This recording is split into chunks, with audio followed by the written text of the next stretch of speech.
Leviticus chapter 1. The Lord called to Moses from the tabernacle and said to him, "Give the following instructions to the Israelites. Whenever you present offerings to the Lord, you must bring animals from your flocks and herds. If your sacrifice for a whole burnt offering is from the herd, bring a bull with no physical defects to the entrance of the tabernacle, so it will be accepted by the Lord.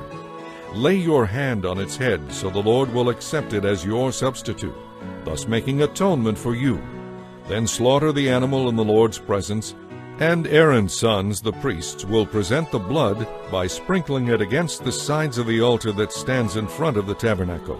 When the animal has been skinned and cut into pieces, the sons of Aaron, the priest, will build a wood fire on the altar.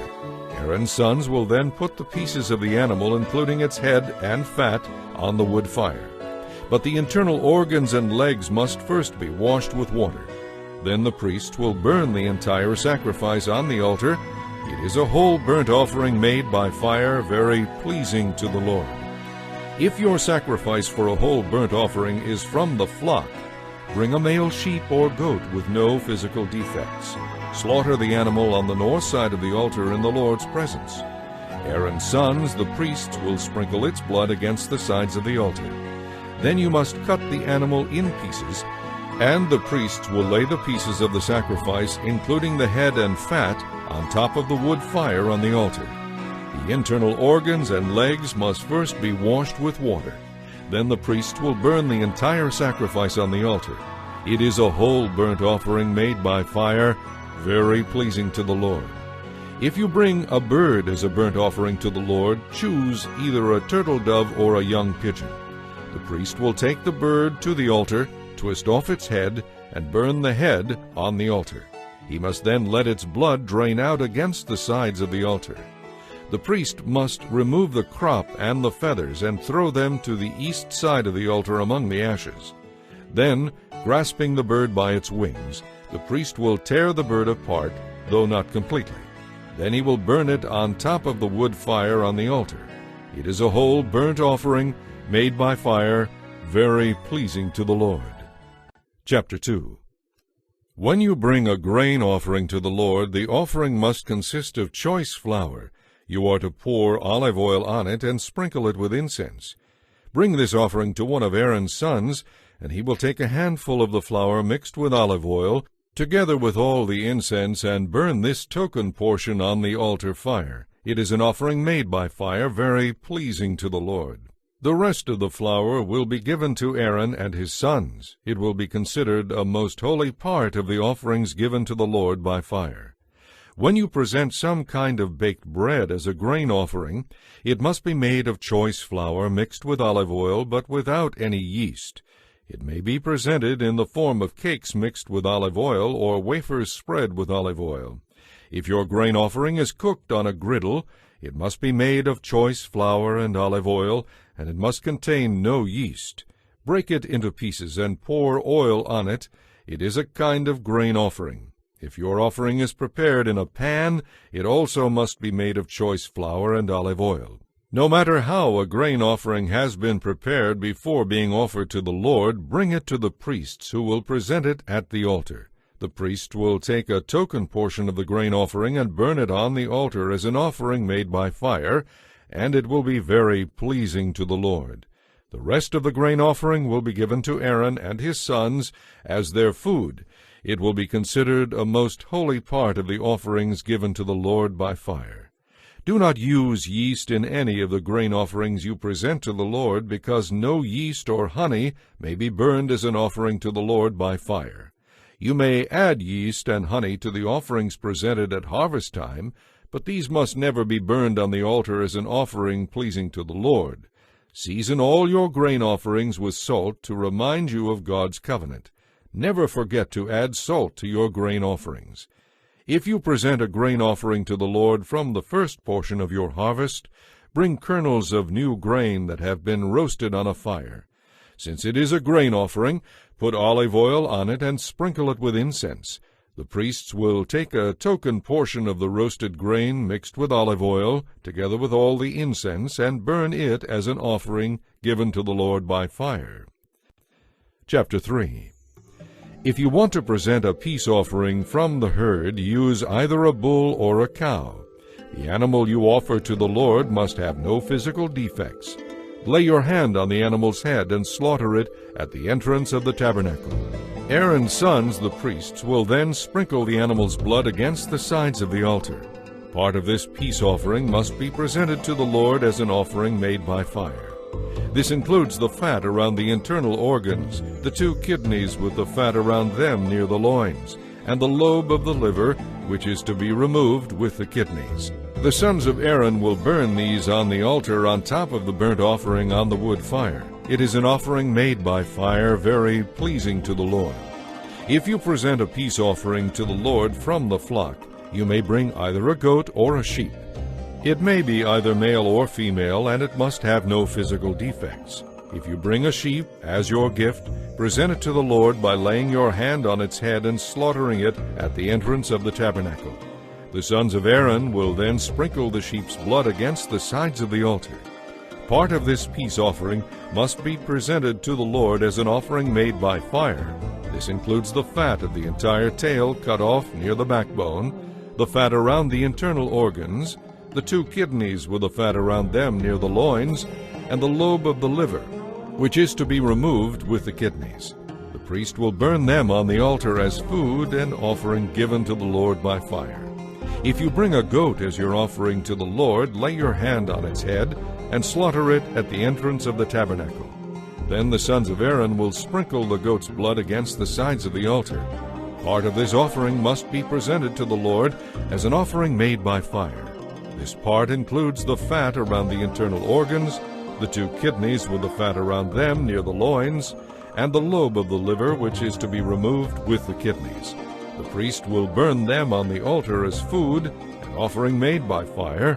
These will be very pleasing to the Lord. Remember, all the fat belongs to the Lord. You must never eat any fat or blood. This is a permanent law for you and all your descendants, wherever they may live. Chapter 4.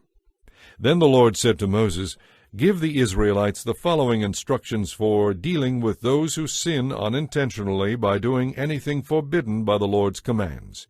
If the high priest sins, bringing guilt upon the entire community, he must bring to the Lord a young bull with no physical defects. He must present the bull to the Lord at the entrance of the tabernacle, lay his hand on the bull's head, and slaughter it there in the Lord's presence. The priest on duty will then take some of the animal's blood into the tabernacle, dip his finger into the blood, and sprinkle it 7 times before the Lord in front of the inner curtain of the most holy place. The priest will put some of the blood on the horns of the incense altar that stands in the Lord's presence in the tabernacle. The rest of the bull's blood must be poured out at the base of the altar of burnt offerings at the entrance of the tabernacle. The priest must remove all the fat around the bull's internal organs, the 2 kidneys with the fat around them near the loins, and the lobe of the liver. Then he must burn them on the altar of burnt offerings, just as is done with the bull or cow sacrificed as a peace offering. But the rest of the bull, its hide, meat, head, legs, internal organs, and dung, must be carried away to a ceremonially clean place outside the camp, the place where the ashes are thrown. He will burn it all on a wood fire in the ash heap. If the entire Israelite community does something forbidden by the Lord, and the matter escapes the community's notice, all the people will be guilty. When they discover their sin, the leaders of the community must bring a young bull for a sin offering and present it at the entrance of the tabernacle. The leaders must then lay their hands on the bull's head and slaughter it there before the Lord. The priest will bring some of its blood into the tabernacle, dip his finger into the blood, and sprinkle it 7 times before the Lord in front of the inner curtain. He will then put some of the blood on the horns of the incense altar that stands in the Lord's presence in the tabernacle. The rest of the blood must then be poured out at the base of the altar of burnt offerings at the entrance of the tabernacle. The priest must remove all the animal's fat and burn it on the altar, following the same procedure as with the sin offering for the priest. In this way, the priest will make atonement for the people, and they will be forgiven. The priest must then take what is left of the bull outside the camp and burn it there, just as is done with the sin offering for the high priest. This is a sin offering for the entire community of Israel. If one of Israel's leaders does something forbidden by the Lord his God, he will be guilty even if he sinned unintentionally. When he becomes aware of his sin, he must bring as his offering a male goat with no physical defects. He is to lay his hand on the goat's head and slaughter it before the Lord at the place where burnt offerings are slaughtered. This will be his sin offering. Then the priest will dip his finger into the blood of the sin offering, put it on the horns of the altar of burnt offerings, and pour out the rest of the blood at the base of the altar. He must burn all the goat's fat on the altar, just as is done with the peace offering. In this way, the priest will make atonement for the leader's sin, and he will be forgiven. If any of the citizens of Israel do something forbidden by the Lord, they will be guilty even if they sinned unintentionally. When they become aware of their sin, they must bring as their offering a female goat with no physical defects.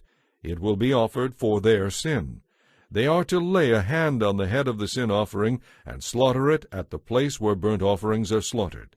The priest will then dip his finger into the blood, put the blood on the horns of the altar of burnt offerings, and pour out the rest of the blood at the base of the altar. Those who are guilty must remove all the goat's fat, just as is done with the peace offering. Then the priest will burn the fat on the altar, and it will be very pleasing to the Lord. In this way, the priest will make atonement for them, and they will be forgiven. If any of the people bring a sheep as their sin offering, it must be a female with no physical defects. They are to lay a hand on the head of the sin offering and slaughter it at the place where the burnt offerings are slaughtered. The priest will then dip his finger into the blood, put it on the horns of the altar of burnt offerings, and pour out the rest of the blood at the base of the altar. Those who are guilty must remove all the sheep's fat, just as is done with the sheep presented as a peace offering. Then the priest will burn the fat on the altar on top of the offerings given to the Lord by fire. In this way the priest will make atonement for them, and they will be forgiven. Chapter 5. If any of the people are called to testify about something they have witnessed, but they refuse to testify, they will be held responsible and be subject to punishment. Or if they touch something that is ceremonially unclean, such as the dead body of an animal that is ceremonially unclean, whether a wild animal, a domesticated animal, or an animal that scurries along the ground, they will be considered ceremonially unclean and guilty, even if they are unaware of their defilement. Or if they come into contact with any source of human defilement, even if they don't realize they have been defiled, they will be considered guilty as soon as they become aware of it. Or if they make a rash vow of any kind, whether its purpose is for good or bad, they will be considered guilty even if they were not fully aware of what they were doing at the time. When all of the people become aware of their guilt in any of these ways, they must confess their sin and bring to the Lord as their penalty a female from the flock, either a sheep or a goat. This will be a sin offering to remove their sin, and the priest will make atonement for them. If any of them cannot afford to bring a sheep, they must bring to the Lord 2 young turtle doves or 2 young pigeons as the penalty for their sin. One of the birds will be a sin offering, and the other will be a burnt offering. They must bring them to the priest, who will offer one of the birds as the sin offering. The priest will wring its neck, but without severing its head from the body. Then he will sprinkle some of the blood of the sin offering against the sides of the altar, and the rest will be drained out at the base of the altar. The priest will offer the second bird as a whole burnt offering, following all the procedures that have been prescribed. In this way, the priest will make atonement for those who are guilty, and they will be forgiven. If any of the people cannot afford to bring young turtle doves or pigeons, they must bring 2 quarts of choice flour for their sin offering. Since it is a sin offering, they must not mix it with olive oil or put any incense on it. They must take the flour to the priest, who will scoop out a handful as a token portion. He will burn this flour on the altar just like any other offering given to the Lord by fire. This will be their sin offering.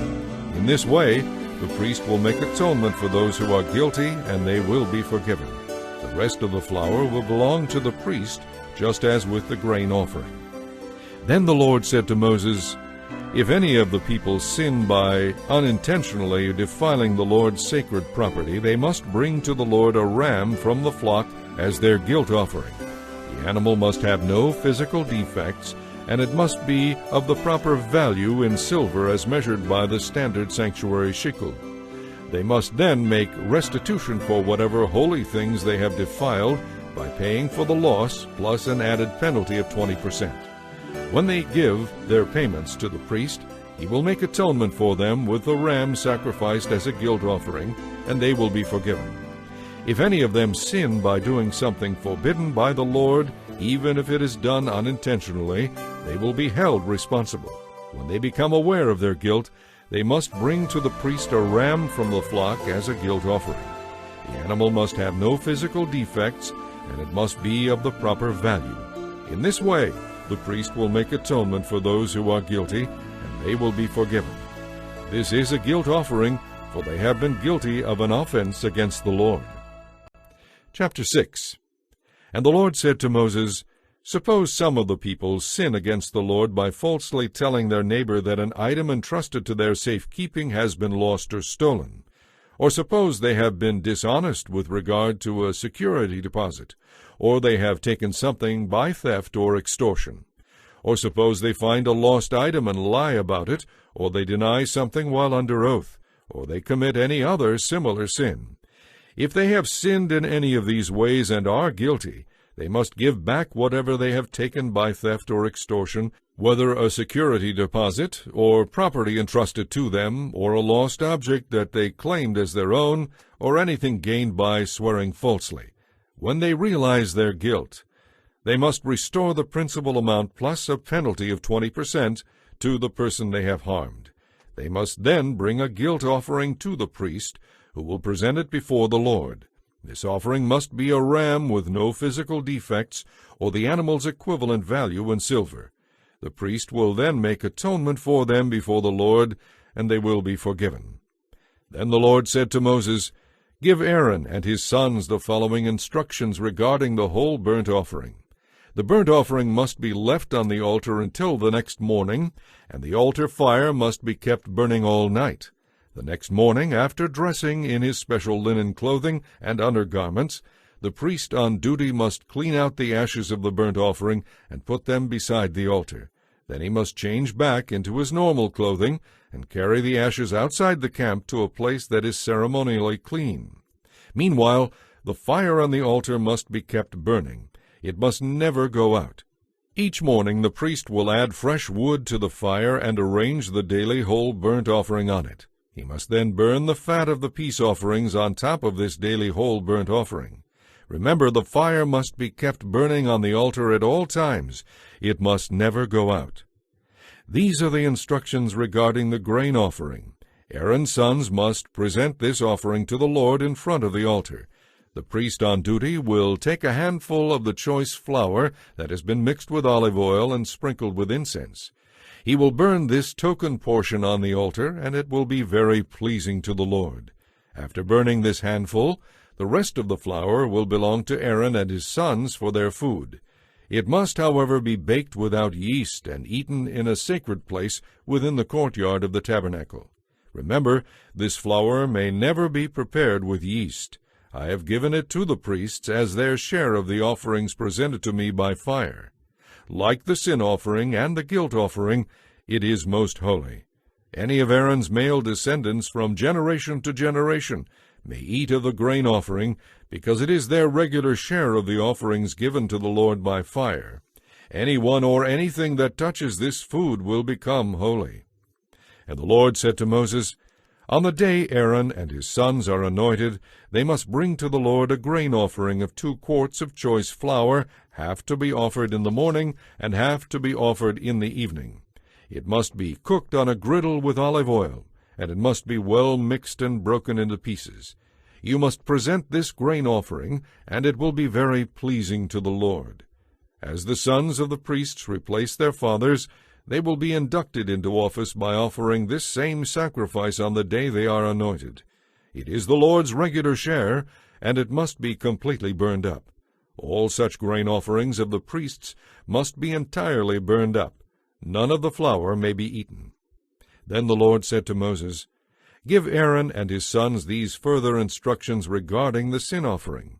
The animal given as a sin offering is most holy, and must be slaughtered in the Lord's presence at the place where the burnt offerings are slaughtered. The priest who offers the sacrifice may eat his portion in a sacred place within the courtyard of the tabernacle. Anything or anyone who touches the sacrificial meat will become holy, and if the sacrificial blood splatters anyone's clothing, it must be washed off in a sacred place. If a clay pot is used to boil the sacrificial meat, it must be broken. If a bronze kettle is used, it must be scoured and rinsed thoroughly with water. Only males from a priest's family may eat of this offering, for it is most holy. If, however, the blood of a sin offering has been taken into the tabernacle to make atonement in the holy place for the people's sins, none of that animal's meat may be eaten. It must be completely burned up. Chapter 7. These are the instructions for the guilt offering, which is most holy. The animal sacrificed as a guilt offering must be slaughtered where the burnt offerings are slaughtered, and its blood sprinkled against the sides of the altar. The priest will then offer all its fat on the altar, including the fat from the tail, the fat around the internal organs, the 2 kidneys with the fat around them near the loins, and the lobe of the liver, which is to be removed with the kidneys. The priests will burn these parts on the altar as an offering to the Lord made by fire.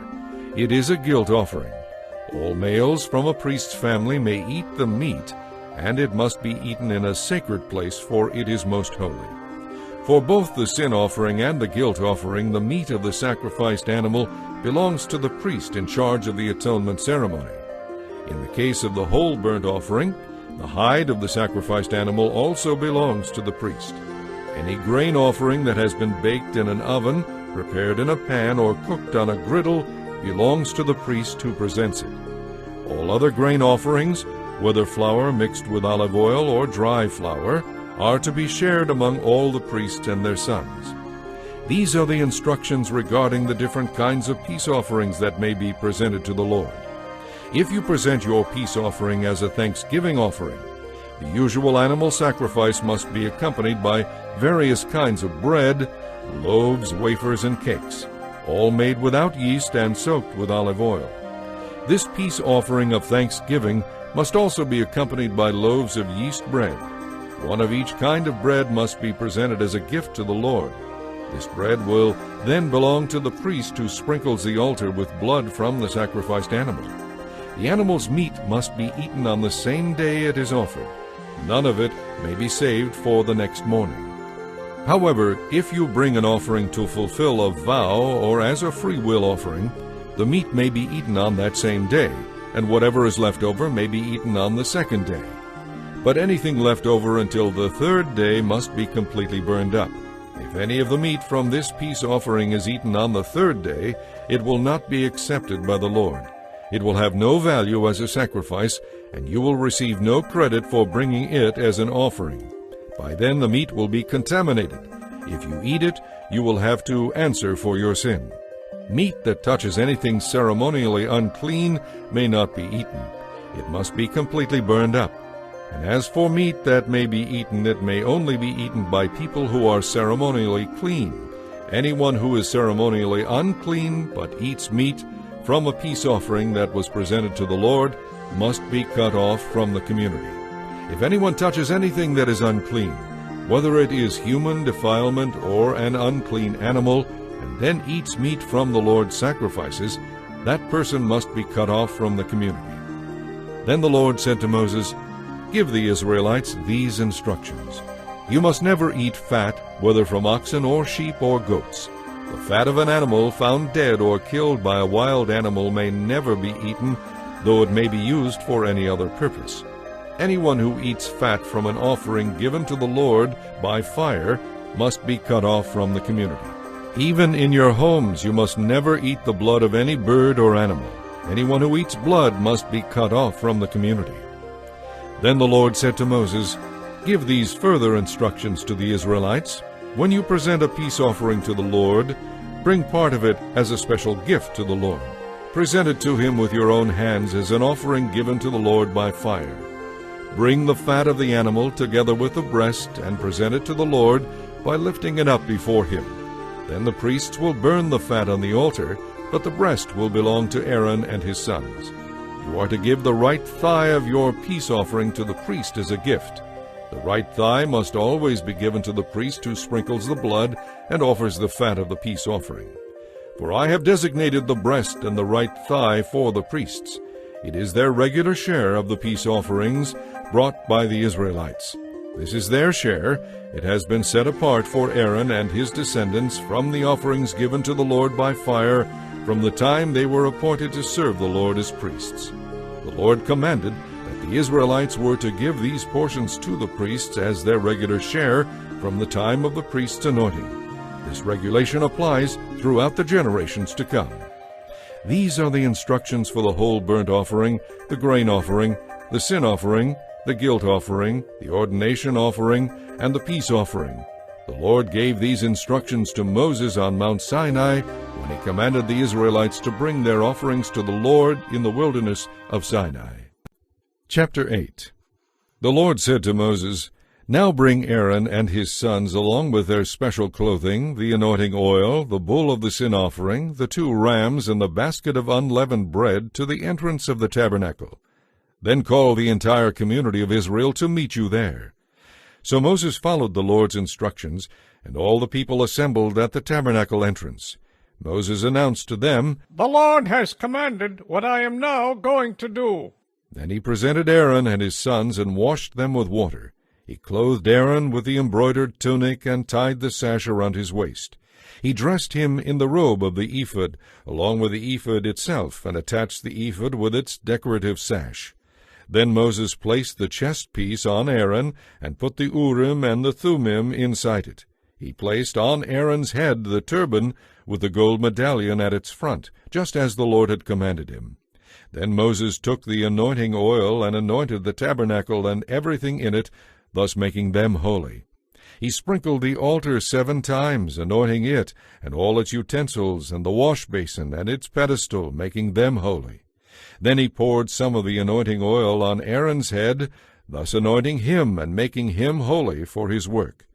Next Moses presented Aaron's sons, and clothed them in their embroidered tunics, their sashes, and their turbans, just as the Lord had commanded him. Then Moses brought in the bull for the sin offering, and Aaron and his sons laid their hands on its head as Moses slaughtered it. Moses took some of the blood, and with his finger he put it on the 4 horns of the altar to purify it. He poured out the rest of the blood at the base of the altar. In this way he set the altar apart as holy, and made atonement for it. He took all the fat around the internal organs, the lobe of the liver, and the 2 kidneys and their fat, and he burned them all on the altar. The rest of the bull, including its hide, meat, and dung, was burned outside the camp, just as the Lord had commanded Moses. Then Moses presented the ram to the Lord for the whole burnt offering, and Aaron and his sons laid their hands on its head as Moses slaughtered it. Then Moses took the ram's blood and sprinkled it against the sides of the altar. Next he cut the ram into pieces and burned the head, some of its pieces, and the fat on the altar. After washing the internal organs and the legs with water, Moses burned the entire ram on the altar as a whole burnt offering. It was an offering given to the Lord by fire, very pleasing to the Lord. All this was done just as the Lord had commanded Moses. Next Moses presented the second ram, which was the ram of ordination. Aaron and his sons laid their hands on its head as Moses slaughtered it. Then Moses took some of its blood and put it on the lobe of Aaron's right ear, the thumb of his right hand, and the big toe of his right foot. Next he presented Aaron's sons, and put some of the blood on the lobe of their right ears, the thumb of their right hands, and the big toe of their right feet. He then sprinkled the rest of the blood against the sides of the altar. Next he took the fat, including the fat from the tail, the fat around the internal organs, the lobe of the liver, and the 2 kidneys with their fat, along with the right thigh. On top of these he placed a loaf of unleavened bread, a cake of unleavened bread soaked with olive oil, and a thin wafer spread with olive oil. All these were taken from the basket of bread, made without yeast, that was placed in the Lord's presence. He gave all of these to Aaron and his sons, and he presented the portions by lifting them up before the Lord. Moses then took all the offerings back and burned them on the altar on top of the burnt offering as an ordination offering. It was an offering given to the Lord by fire, very pleasing to the Lord. Then Moses took the breast and lifted it up in the Lord's presence. This was Moses' share of the ram of ordination, just as the Lord had commanded him. Next Moses took some of the anointing oil and some of the blood that was on the altar, and he sprinkled them on Aaron and his clothing, and on his sons and their clothing. In this way he made Aaron and his sons and their clothing holy. Then Moses said to Aaron and his sons, Boil the rest of the meat at the tabernacle entrance, and eat it along with the bread that is in the basket of ordination offerings, just as I commanded you. Any meat or bread that is left over must then be burned up. Do not leave the tabernacle entrance for 7 days, for that is the time it will take to complete the ordination ceremony. What has been done today was commanded by the Lord in order to make atonement for you. Remember, you must stay at the entrance of the tabernacle day and night for 7 days, doing everything the Lord requires. If you fail in this, you will die. This is what the Lord has said. So Aaron and his sons did everything the Lord had commanded through Moses. Chapter 9. After the ordination ceremony, on the 8th day, Moses called together Aaron and his sons and the leaders of Israel. He said to Aaron, Take a young bull for a sin offering, and a ram for a whole burnt offering, both with no physical defects, and present them to the Lord.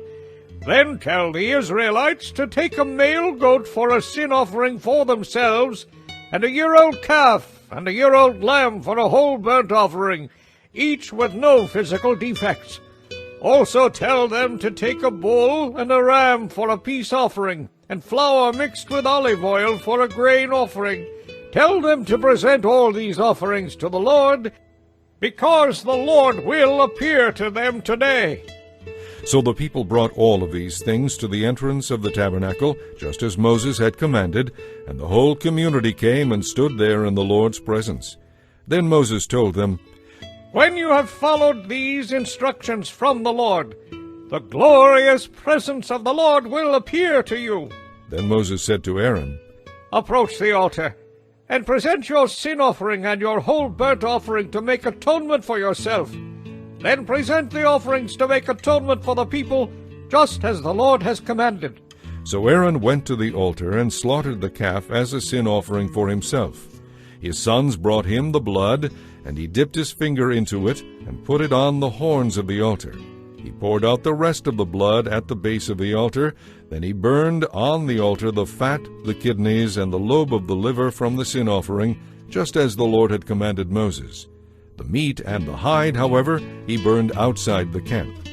Next Aaron slaughtered the animal for the whole burnt offering. His sons brought him the blood, and he sprinkled it against the sides of the altar. They handed the animal to him piece by piece, including the head, and he burned each part on the altar. Then he washed the internal organs and the legs, and also burned them on the altar as a whole burnt offering. Next Aaron presented the sacrifices for the people. He slaughtered the people's goat and presented it as their sin offering, just as he had done previously for himself. Then he brought the whole burnt offering and presented it in the prescribed way. He also brought the grain offering, burning a handful of the flour on the altar, in addition to the regular morning burnt offering. Then Aaron slaughtered the bull and the ram for the people's peace offering. His sons brought him the blood, and he sprinkled it against the sides of the altar. Then he took the fat of the bull and the ram, the fat from the tail and from around the internal organs, along with the kidneys and the lobe of the liver. He placed these fat parts on top of the breasts of these animals, and then burned them on the altar. Aaron then lifted up the breasts and right thighs as an offering to the Lord, just as Moses had commanded. After that, Aaron raised his hands toward the people and blessed them. Then, after presenting the sin offering, the whole burnt offering, and the peace offering, he stepped down from the altar. Next, Moses and Aaron went into the tabernacle, and when they came back out, they blessed the people again, and the glorious presence of the Lord appeared to the whole community. Fire blazed forth from the Lord's presence and consumed the burnt offering and the fat on the altar. When the people saw all this, they shouted with joy and fell face down on the ground.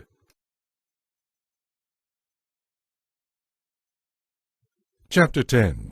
Aaron's sons Nadab and Abihu put coals of fire in their incense burners and sprinkled incense over it. In this way they disobeyed the Lord by burning before him a different kind of fire than he had commanded. So fire blazed forth from the Lord's presence and burned them up, and they died there before the Lord. Then Moses said to Aaron, This is what the Lord meant when he said, I will show myself holy among those who are near me. I will be glorified before all the people. And Aaron was silent. Then Moses called for Mishael and Elzaphan, Aaron's cousins, the sons of Aaron's uncle Uzziel. He said to them, Come and carry the bodies of your relatives away from the sanctuary to a place outside the camp. Do not mourn by letting your hair hang loose or by tearing your clothes. If you do, you will die, and the Lord will be angry with the whole community of Israel. However, the rest of the Israelites, your relatives, may mourn for Nadab and Abihu, whom the Lord has destroyed by fire. But you are not to leave the entrance of the tabernacle under penalty of death, for the anointing oil of the Lord is upon you. So they did as Moses commanded. Then the Lord said to Aaron, You and your descendants must never drink wine or any other alcoholic drink before going into the tabernacle. If you do, you will die. This is a permanent law for you, and it must be kept by all future generations. You are to distinguish between what is holy and what is ordinary, what is ceremonially unclean and what is clean. And you must teach the Israelites all the laws that the Lord has given through Moses. Then Moses said to Aaron and his remaining sons, Eleazar and Ithamar, Take what is left of the grain offering after the handful has been presented to the Lord by fire. Make sure there is no yeast in it, and eat it beside the altar, for it is most holy. It must be eaten in a sacred place, for it has been given to you and your descendants as your regular share of the offerings given to the Lord by fire. These are the commands I have been given, but the breast and thigh that were lifted up may be eaten in any place that is ceremonially clean. These parts have been given to you and to your sons and daughters as your regular share of the peace offerings presented by the people of Israel. The thigh and breast that are lifted up must be lifted up to the Lord, along with the fat of the offerings given by fire. Then they will belong to you and your descendants forever, just as the Lord has commanded. When Moses demanded to know what had happened to the goat of the sin offering, he discovered that it had been burned up. As a result, he became very angry with Eleazar and Ithamar, Aaron's remaining sons. Why didn't you eat the sin offering in the sanctuary area? He demanded. It is a holy offering. It was given to you for removing the guilt of the community and for making atonement for the people before the Lord. Since the animal's blood was not taken into the holy place, you should have eaten the meat in the sanctuary area, as I ordered you. Then Aaron answered Moses on behalf of his sons, Today my sons presented both their sin offering and their burnt offering to the Lord, he said. This kind of thing has also happened to me. Would the Lord have approved if I had eaten the sin offering today? And when Moses heard this, he approved. Chapter 11. Then the Lord said to Moses and Aaron, Give the following instructions to the Israelites. The animals you may use for food include those that have completely divided hooves and chew the cud. You may not, however, eat the animals named here, because they either have split hooves or chew the cud, but not both. The camel may not be eaten, for though it chews the cud, it does not have split hooves. The same is true of the rock badger and the hare, so they also may never be eaten. And the pig may not be eaten, for though it has split hooves, it does not chew the cud. You may not eat the meat of these animals or touch their dead bodies. They are ceremonially unclean for you. As for marine animals, you may eat whatever has both fins and scales, whether taken from fresh water or salt water. You may not, however, eat marine animals that do not have both fins and scales. You are to detest them, and they will always be forbidden to you. You must never eat their meat or even touch their dead bodies. I repeat, any marine animal that does not have both fins and scales is strictly forbidden to you. These are the birds you must never eat, because they are detestable for you: the eagle, the vulture, the osprey, the buzzard, kites of all kinds, ravens of all kinds, the ostrich, the nighthawk, the seagull, hawks of all kinds, the little owl, the cormorant, the great owl, the white owl, the pelican, the carrion vulture, the stork, herons of all kinds, the hoopoe, and the bat. You are to consider detestable all swarming insects that walk along the ground. However, there are some exceptions that you may eat. These include insects that jump with their hind legs, locusts of all varieties, crickets, bald locusts, and grasshoppers. All these may be eaten. But you are to consider detestable all other swarming insects that walk or crawl. The following creatures make you ceremonially unclean. If you touch any of their dead bodies, you will be defiled until evening. If you move the dead body of an unclean animal, you must immediately wash your clothes, and you will remain defiled until evening. Any animal that has divided but unsplit hooves, or that does not chew the cud, is unclean for you. If you touch the dead body of such an animal, you will be defiled until evening. Of the animals that walk on all fours, those that have paws are unclean for you. If you touch the dead body of such an animal, you will be defiled until evening. If you pick up and move its carcass, you must immediately wash your clothes, and you will remain defiled until evening. Of the small animals that scurry or creep on the ground, these are unclean for you: the mole, the mouse, the great lizard of all varieties, the gecko, the monitor lizard, the common lizard, the sand lizard, and the chameleon. All these small animals are unclean for you. If you touch the dead body of such an animal, you will be defiled until evening. If such an animal dies and falls on something, that object, whatever its use, will be unclean. This is true whether the object is made of wood, cloth, leather, or sackcloth. It must be put into water, and it will remain defiled until evening. After that, it will be ceremonially clean and may be used again. If such an animal dies and falls into a clay pot, everything in the pot will be defiled, and the pot must be smashed. If the water used to cleanse an unclean object touches any food, all of that food will be defiled. And any beverage that is in such an unclean container will be defiled. Any object on which the dead body of such an animal falls will be defiled. If it is a clay oven or cooking pot, it must be smashed to pieces. It has become defiled, and it will remain that way. However, if the dead body of such an animal falls into a spring or a cistern, the water will still be clean, but anyone who removes the dead body will be defiled. If the dead body falls on seed grain to be planted in the field, the seed will still be considered clean. But if the seed is wet when the dead body falls on it, the seed will be defiled. If an animal that is permitted for eating dies, and you touch its carcass, you will be defiled until evening. If you eat any of its meat or carry away its carcass, you must wash your clothes, then you will remain defiled until evening. Consider detestable any animal that scurries along the ground. Such animals may never be eaten. This includes all animals that slither along on their bellies, as well as those with 4 legs and those with many feet. All such animals are to be considered detestable. Never defile yourselves by touching such animals. After all, I, the Lord, am your God. You must be holy because I am holy.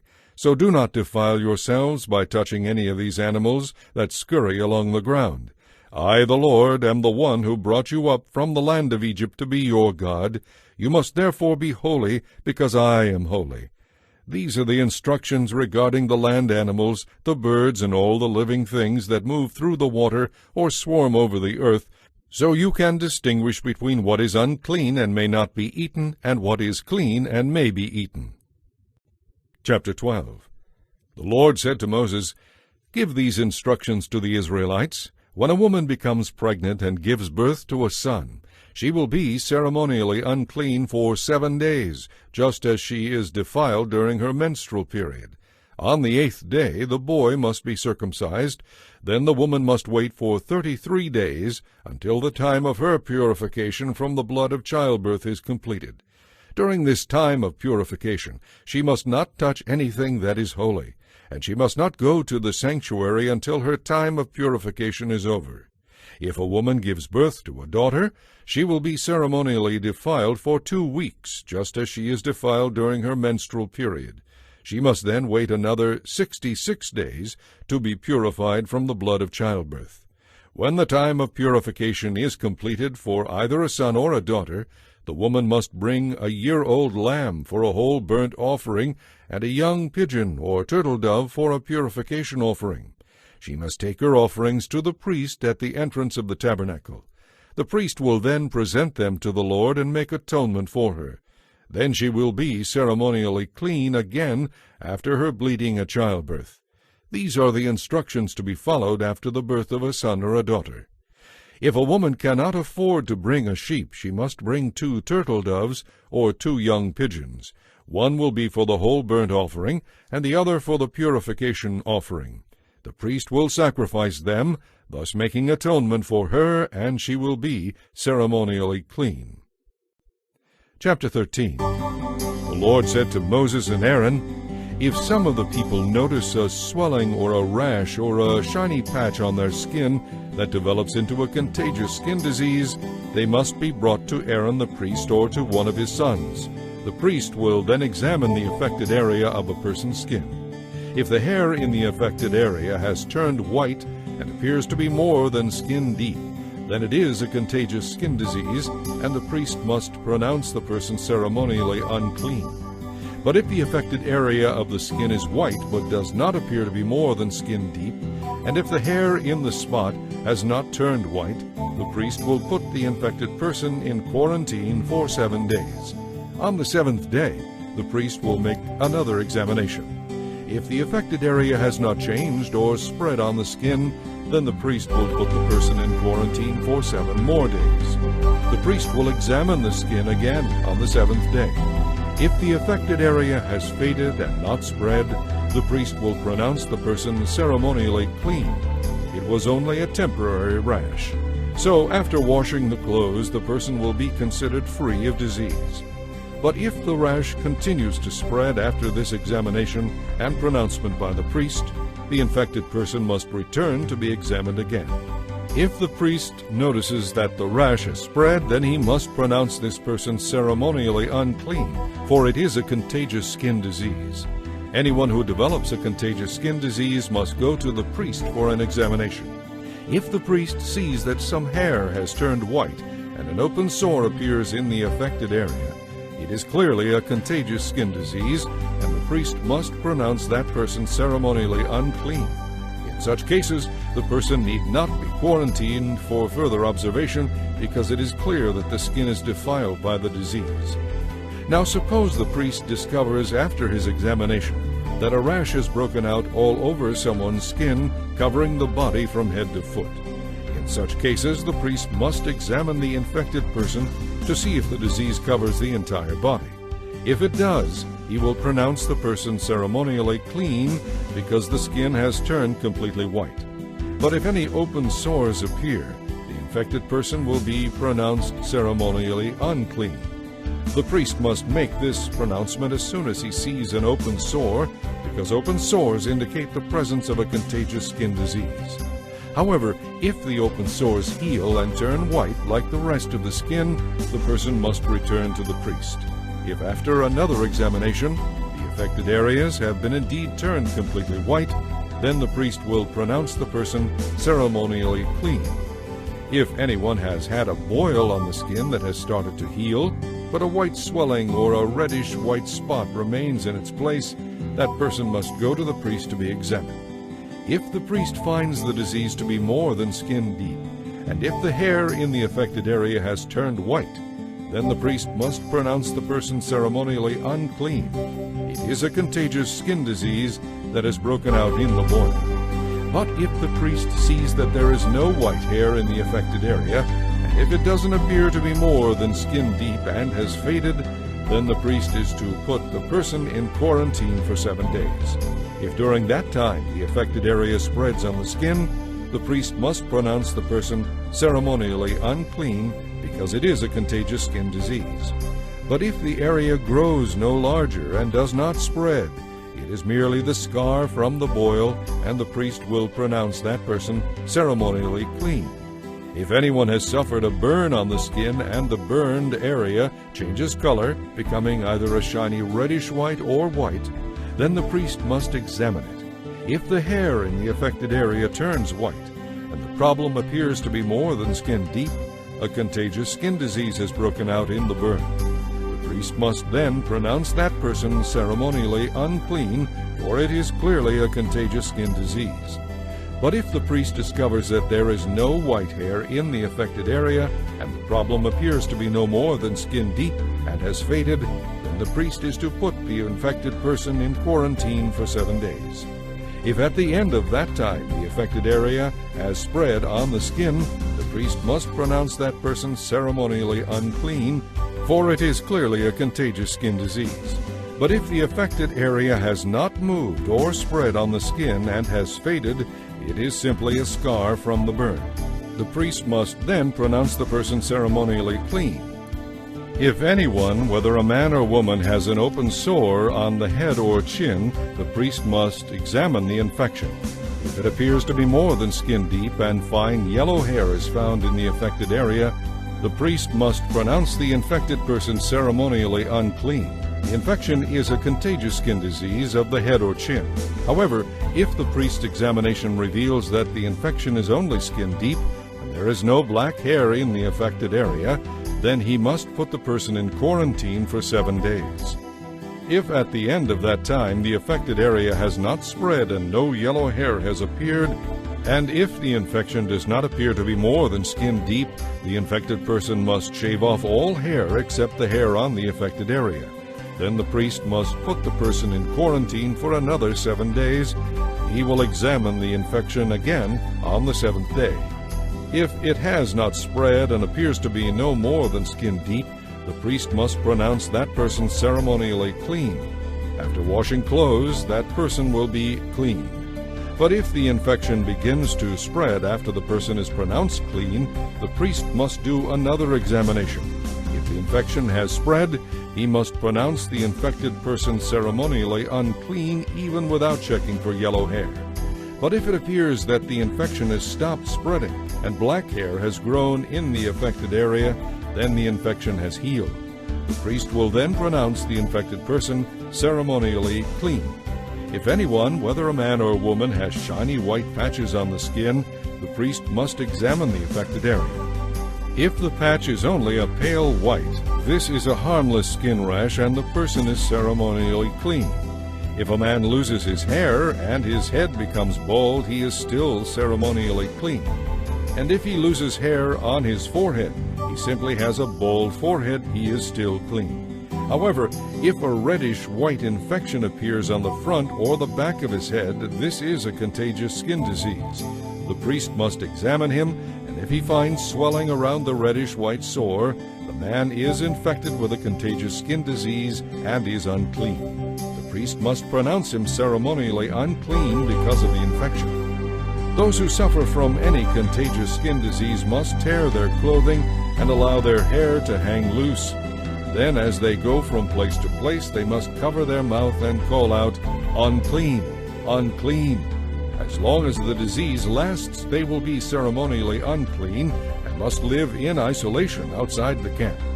Now suppose an infectious mildew contaminates some woolen or linen clothing, some woolen or linen fabric, the hide of an animal, or anything made of leather. If the affected area in the clothing, the animal hide, the fabric, or the leather has turned bright green or a reddish color, it is contaminated with an infectious mildew and must be taken to the priest to be examined. After examining the affected spot, the priest will put it away for 7 days. On the 7th day, the priest must inspect it again. If the affected area has spread, the material is clearly contaminated by an infectious mildew and is unclean. The priest must burn the linen or wool clothing or the piece of leather, because it has been contaminated by an infectious mildew.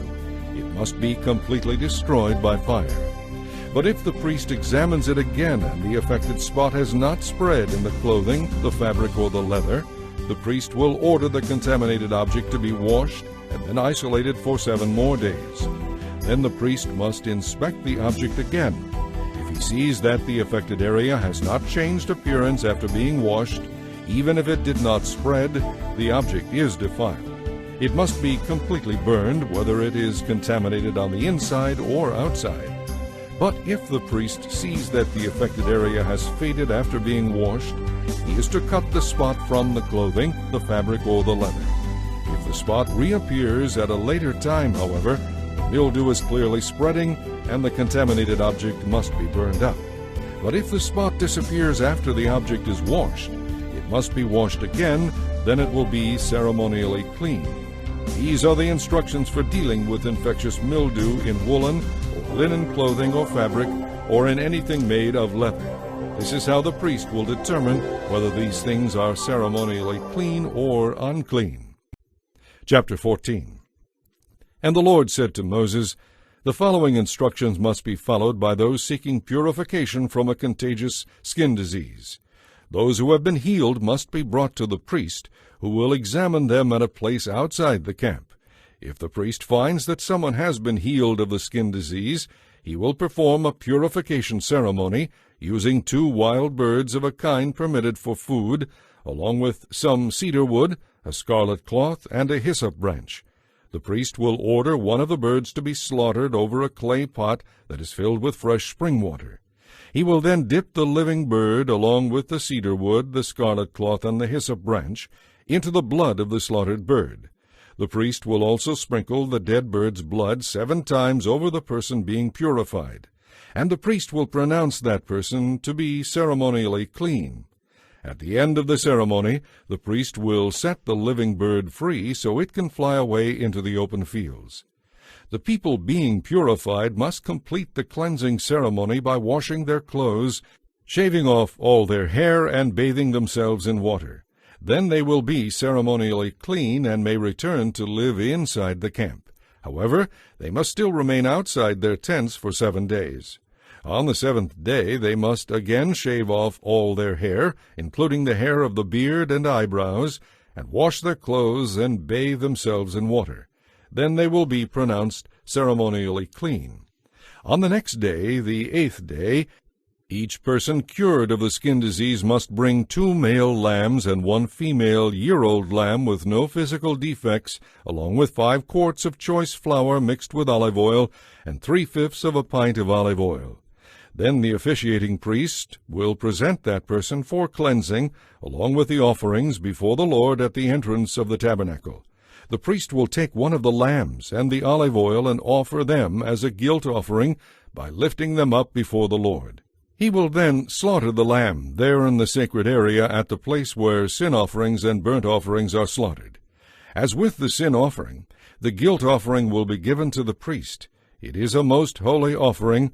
The priest will then take some of the blood from the guilt offering and put it on the tip of the healed person's right ear, on the thumb of the right hand, and on the big toe of the right foot. Then the priest will pour some of the olive oil into the palm of his own left hand. He will dip his right finger into the oil and sprinkle it 7 times before the Lord. The priest will then put some of the oil remaining in his left hand on the tip of the healed person's right ear, on the thumb of the right hand, and on the big toe of the right foot, in addition to the blood of the guilt offering. The oil remaining in the priest's hand will then be poured over the healed person's head.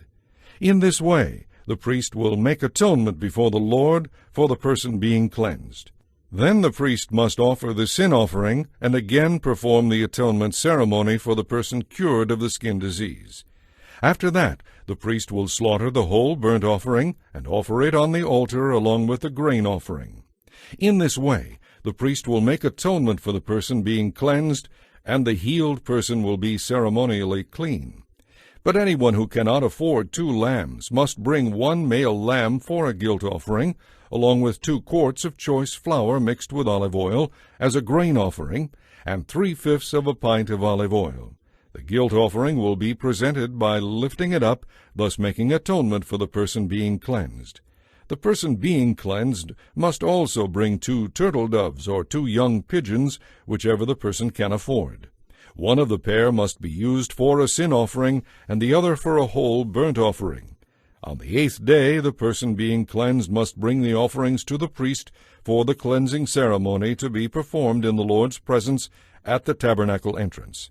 The priest will take the lamb for the guilt offering, along with the olive oil, and lift them up before the Lord as an offering to him. Then the priest will slaughter the lamb for the guilt offering, and put some of its blood on the tip of the person's right ear, on the thumb of the right hand, and on the big toe of the right foot. The priest will also pour some of the olive oil into the palm of his own left hand. He will dip his right finger into the oil, and sprinkle some of it 7 times before the Lord. The priest will then put some of the olive oil from his hand on the lobe of the person's right ear, on the thumb of the right hand, and on the big toe of the right foot, in addition to the blood of the guilt offering. The oil that is still in the priest's hand will then be poured over the person's head. In this way, the priest will make atonement for the person being cleansed. Then the priest will offer the 2 turtle doves or the 2 young pigeons, whichever the person was able to afford. One of them is for a sin offering, and the other for a whole burnt offering to be presented along with the grain offering. In this way, the priest will make atonement before the Lord for the person being cleansed. These are the instructions for cleansing those who have recovered from a contagious skin disease, but who cannot afford to bring the sacrifices normally required for the ceremony of cleansing. Then the Lord said to Moses and Aaron, "When you arrive in Canaan, the land I am giving you as an inheritance, I may contaminate some of your houses with an infectious mildew. The owner of such a house must then go to the priest and say, 'It looks like my house has some kind of disease.' Before the priest examines the house, he must have the house emptied so everything inside will not be pronounced unclean. Then the priest will go in and inspect the house. If he finds bright green or reddish streaks on the walls of the house, and the contamination appears to go deeper than the wall's surface, he will leave the house and lock it up for 7 days. On the 7th day, the priest must return for another inspection. If the mildew on the walls of the house is spread, the priest must order that the stones from those areas be removed. The contaminated material will then be thrown into an area outside the town designated as ceremonially unclean. Next, the inside walls of the entire house must be scraped thoroughly, and the scrapings dumped into the unclean place outside the town. Other stones will be brought in to replace the ones that were removed, and the walls will be replastered. But if the mildew reappears after all these things have been done, the priest must return and inspect the house again. If he sees that the affected areas have spread, the walls are clearly contaminated with an infectious mildew, and the house is defiled, it must be torn down, and all its stones, timbers, and plaster must be carried out of town to the place designated as ceremonially unclean. Anyone who enters the house while it is closed will be considered ceremonially unclean until evening. All who sleep or eat in the house must wash their clothing. But if the priest returns for his inspection and finds that the affected areas have not reappeared after the fresh plastering, then he will pronounce the house clean because the infectious mildew is clearly gone. To purify the house, the priest will need 2 birds, some cedar wood, a scarlet cloth, and a hyssop branch. He will slaughter one of the birds over a clay pot that is filled with fresh spring water. Then he will dip the cedar wood, the hyssop branch, the scarlet cloth, and the living bird into the blood of the slaughtered bird, and he will sprinkle the house 7 times.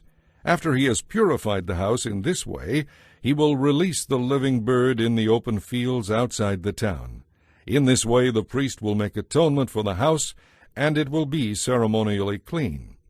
These are the instructions for dealing with the various kinds of contagious skin disease and infectious mildew, whether in clothing, in a house, in a swollen area of skin, in a skin rash, or in a shiny patch of skin. These instructions must be followed when dealing with any contagious skin disease or infectious mildew to determine when something is ceremonially clean or unclean. Chapter 15. The Lord said to Moses and Aaron, "Give these further instructions to the Israelites. Any man who has a genital discharge is ceremonially unclean because of it. This defilement applies whether the discharge continues or is stopped up. In either case, the man is unclean. Any bedding on which he lies and anything on which he sits will be defiled. So if you touch the man's bedding, you will be required to wash your clothes and bathe in water, and you will remain ceremonially defiled until evening. If you sit where the man with a discharge has sat, you will be required to wash your clothes and bathe in water. You will then remain defiled until evening. The same instructions apply if you touch the man who has the unclean discharge. And if he spits on you, you must undergo the same procedure. Any blanket on which the man rides will be defiled.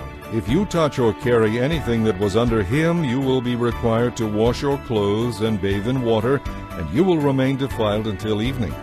If the man touches you without first rinsing his hands, then you will be required to wash your clothes and bathe in water, and you will remain defiled until evening. Any clay pot touched by the man with a discharge must be broken, and every wooden utensil he touches must be rinsed with water. When the man's discharge heals, he must count off a period of 7 days. During that time, he must wash his clothes and bathe in fresh spring water. Then he will be ceremonially clean. On the 8th day he must bring 2 turtle doves or 2 young pigeons and present himself to the Lord at the entrance of the tabernacle and give his offerings to the priest. The priest will present the offerings there, one for a sin offering and the other for a whole burnt offering. In this way, the priest will make atonement for the man before the Lord for his discharge. Whenever a man has an emission of semen, he must wash his entire body, and he will remain ceremonially defiled until evening. Any clothing or leather that comes in contact with the semen must be washed, and it will remain defiled until evening. After having sexual intercourse, both the man and the woman must bathe, and they will remain defiled until evening. Whenever a woman has her menstrual period, she will be ceremonially unclean for 7 days. If you touch her during that time, you will be defiled until evening. Anything on which she lies or sits during that time will be defiled. If you touch her bed, you must wash your clothes and bathe in water. You will remain defiled until evening. The same applies if you touch an object on which she sits, whether it is her bedding or any piece of furniture. If a man has sexual intercourse with her during this time, her menstrual impurity will be transmitted to him. He will remain defiled for 7 days, and any bed on which he lies will be defiled. If the menstrual flow of blood continues for many days beyond the normal period, or if she discharges blood unrelated to her menstruation, the woman will be ceremonially unclean as long as the discharge continues. Anything on which she lies or sits during that time will be defiled, just as it would be during her normal menstrual period. If you touch her bed or anything on which she sits, you will be defiled. You will be required to wash your clothes and bathe in water, and you will remain defiled until evening. When the woman's menstrual discharge stops, she must count off a period of 7 days. After that, she will be ceremonially clean. On the 8th day she must bring 2 turtle doves or 2 young pigeons and present them to the priest at the entrance of the tabernacle. The priest will offer one for a sin offering and the other for a whole burnt offering. In this way, the priest will make atonement for her before the Lord for her menstrual discharge. In this way you will keep the people of Israel separate from things that will defile them, so they will not die as a result of defiling my tabernacle that is right there among them.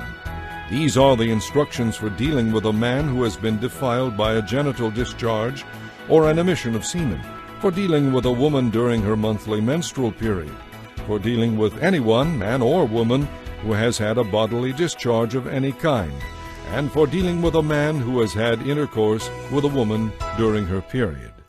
Chapter 16. The Lord spoke to Moses after the death of Aaron's 2 sons who died when they burned a different kind of fire than the Lord had commanded. The Lord said to Moses, "Warn your brother Aaron not to enter the most holy place behind the inner curtain whenever he chooses. The penalty for intrusion is death. For the ark's cover, the place of atonement, is there, and I myself am present in the cloud over the atonement cover. When Aaron enters the sanctuary area, he must follow these instructions fully. He must first bring a young bull for a sin offering and a ram for a whole burnt offering. Then he must wash his entire body and put on his linen tunic and the undergarments worn next to his body. He must tie the linen sash around his waist and put the linen turban on his head. These are his sacred garments. The people of Israel must then bring him 2 male goats for a sin offering and a ram for a whole burnt offering. Aaron will present the bull as a sin offering to make atonement for himself and his family. Then he must bring the 2 male goats and present them to the Lord at the entrance of the tabernacle. He is to cast sacred lots to determine which goat will be sacrificed to the Lord and which one will be the scapegoat. The goat chosen to be sacrificed to the Lord will be presented by Aaron as a sin offering. The goat chosen to be the scapegoat will be presented to the Lord alive. When it is sent away into the wilderness, it will make atonement for the people. Then Aaron will present the young bull as a sin offering for himself and his family. After he has slaughtered this bull for the sin offering, he will fill an incense burner with burning coals from the altar that stands before the Lord. Then, after filling both his hands with fragrant incense, he will carry the burner and incense behind the inner curtain. There, in the Lord's presence, he will put the incense on the burning coals so that a cloud of incense will rise over the ark's cover, the place of atonement, that rests on the ark of the covenant. If he follows these instructions, he will not die. Then he must dip his finger into the blood of the bull and sprinkle it on the front of the atonement cover, and then 7 times against the front of the ark. Then Aaron must slaughter the goat as a sin offering for the people, and bring its blood behind the inner curtain. There he will sprinkle the blood on the atonement cover and against the front of the ark, just as he did with the bull's blood. In this way he will make atonement for the most holy place, and he will do the same for the entire tabernacle, because of the defiling sin and rebellion of the Israelites. No one else is allowed inside the tabernacle while Aaron goes in to make atonement for the most holy place. No one may enter until he comes out again after making atonement for himself, his family, and all the Israelites. Then Aaron will go out to make atonement for the altar that stands before the Lord by smearing some of the blood from the bull and the goat on each of the altar's horns. Then he must dip his finger into the blood and sprinkle it 7 times over the altar. In this way he will cleanse it from Israel's defilement and return it to its former holiness.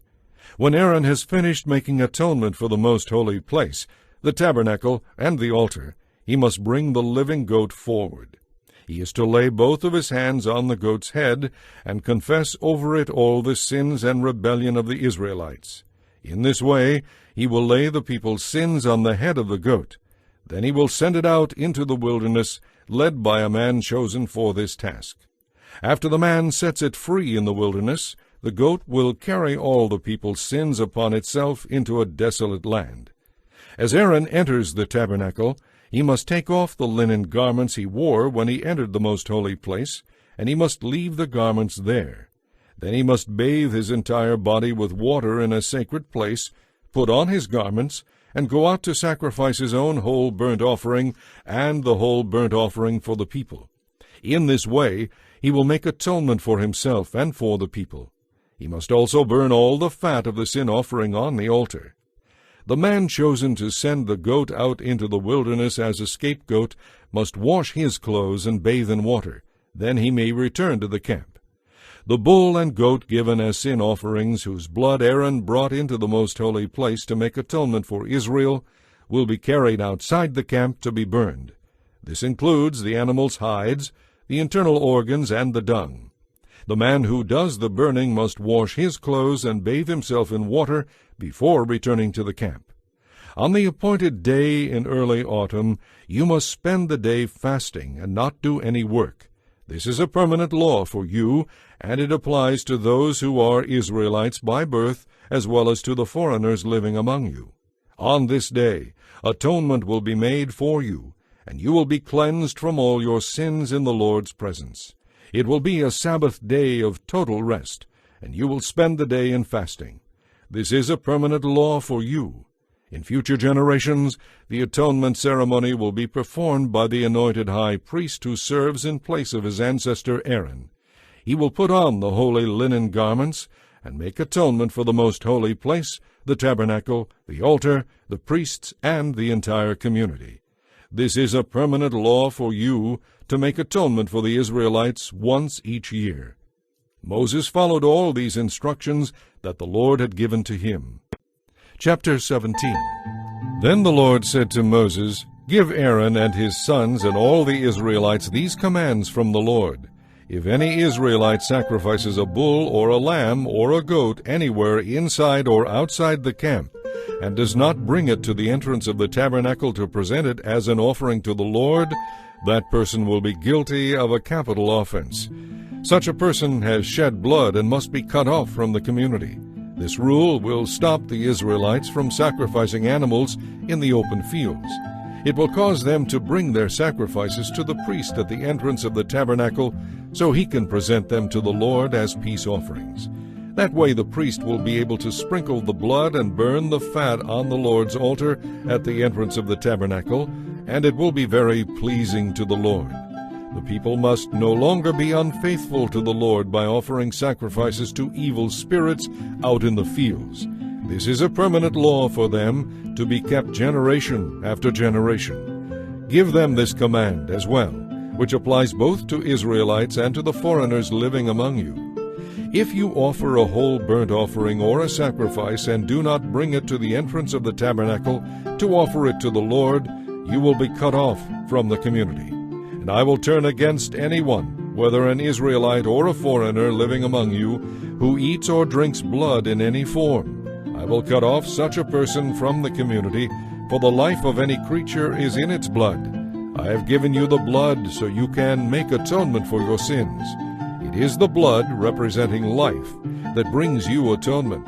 That is why I said to the Israelites, You and the foreigners who live among you must never eat or drink blood. And this command applies both to Israelites and to the foreigners living among you. If you go hunting and kill an animal or bird that is approved for eating, you must drain out the blood and cover it with earth. The life of every creature is in the blood. That is why I have told the people of Israel never to eat or drink it, for the life of any bird or animal is in the blood. So whoever eats or drinks blood must be cut off. And this command also applies both to Israelites and the foreigners living among you. If you eat from the carcass of an animal that died a natural death or was killed by a wild animal, you must wash your clothes and bathe yourselves in water. Then you will remain ceremonially unclean until evening. After that, you will be considered clean. But if you do not wash your clothes and bathe, you will be held responsible. Chapter 18. Then the Lord said to Moses, Say this to your people, the Israelites, I, the Lord, am your God. So do not act like the people in Egypt, where you used to live, or like the people of Canaan, where I am taking you. You must not imitate their way of life. You must obey all my regulations and be careful to keep my laws. For I, the Lord, am your God. If you obey my laws and regulations, you will find life through them. I am the Lord. You must never have sexual intercourse with a close relative, for I am the Lord. Do not violate your father by having sexual intercourse with your mother. She is your mother. You must never have intercourse with her.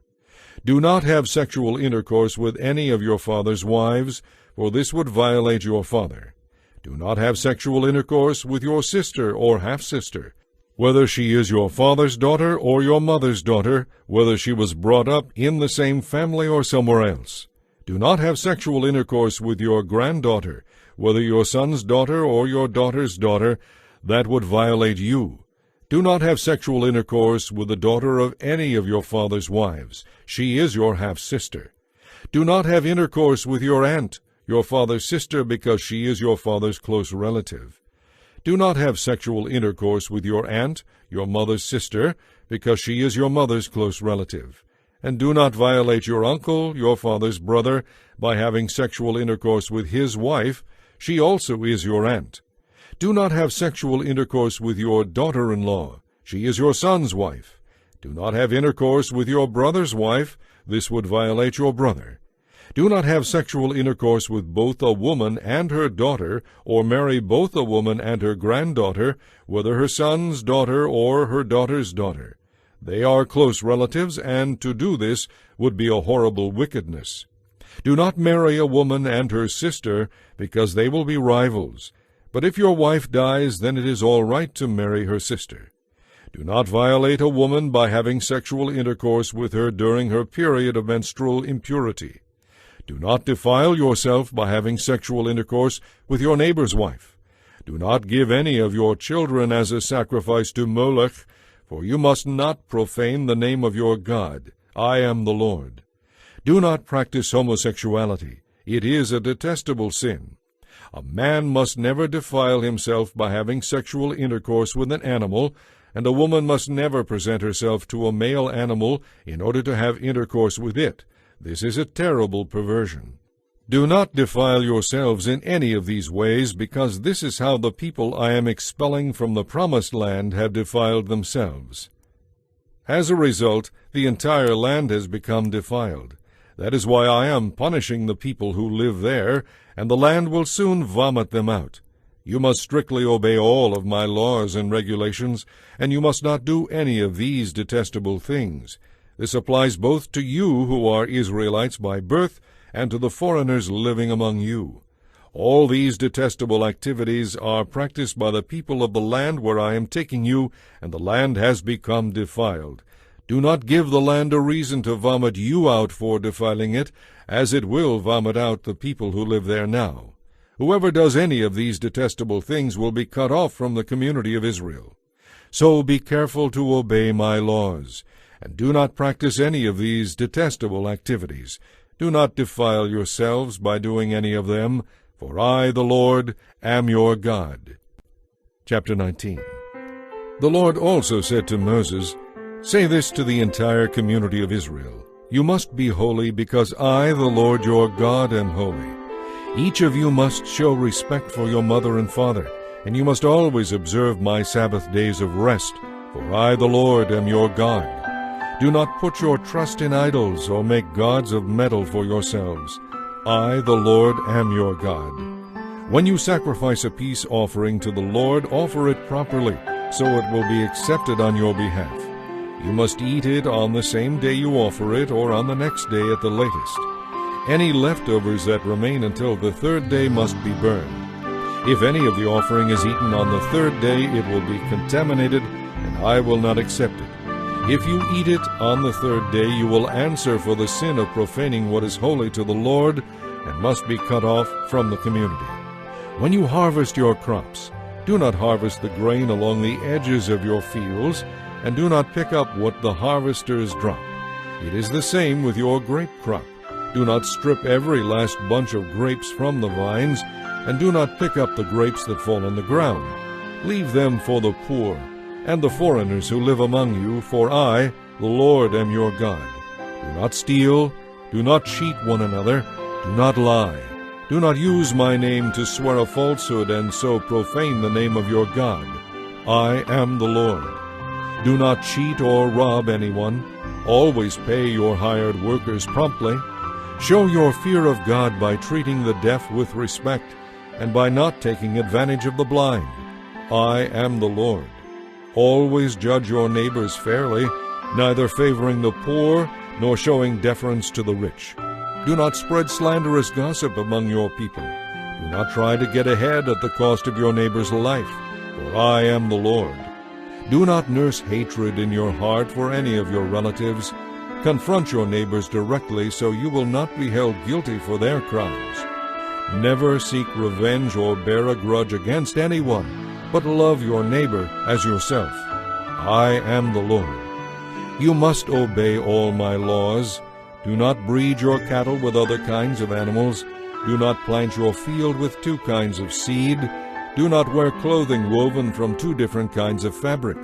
If a man has sexual intercourse with a slave girl who is committed to become someone else's wife, compensation must be paid.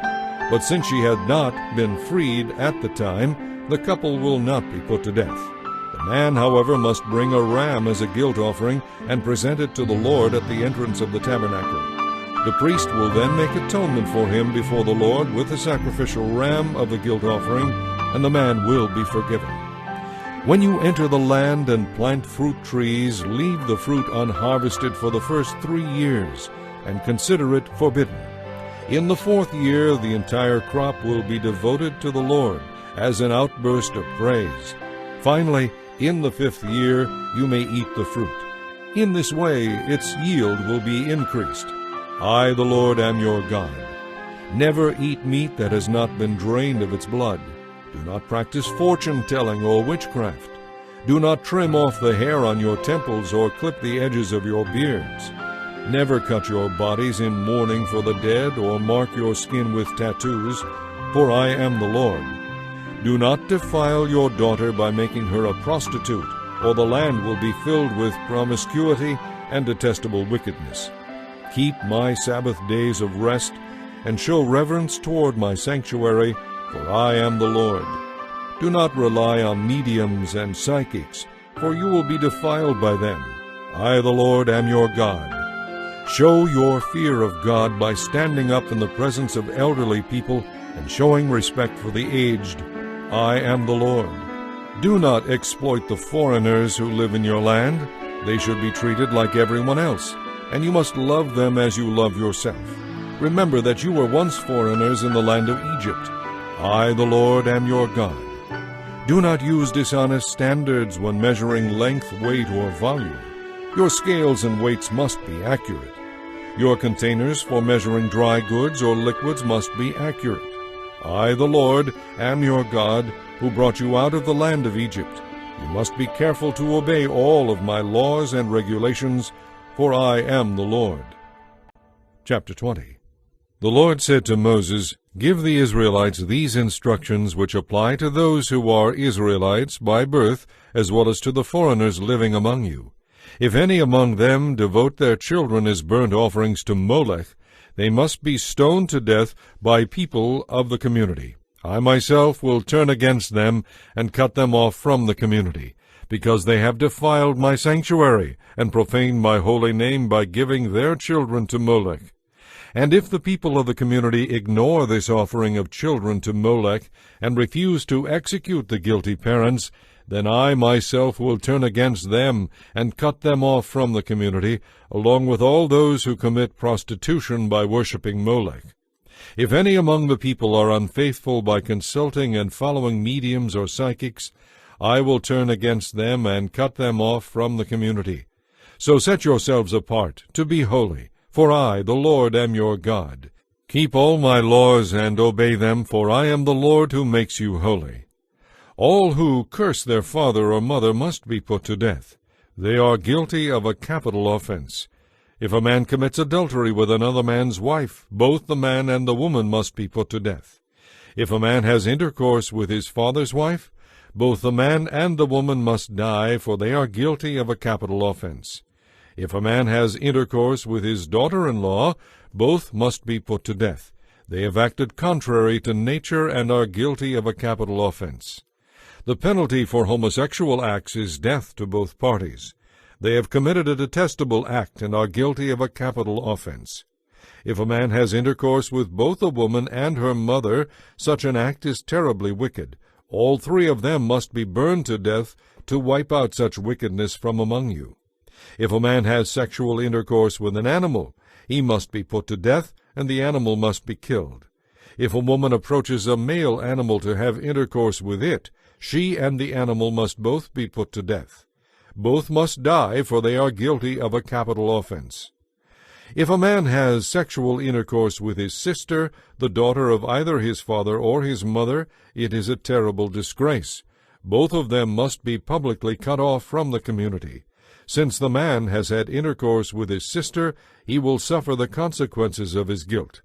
If a man has intercourse with a woman suffering from a hemorrhage, both of them must be cut off from the community, because he exposed the source of her flow, and she allowed him to do it.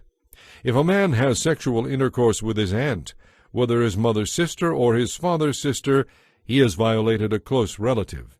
Both parties are guilty of a capital offense.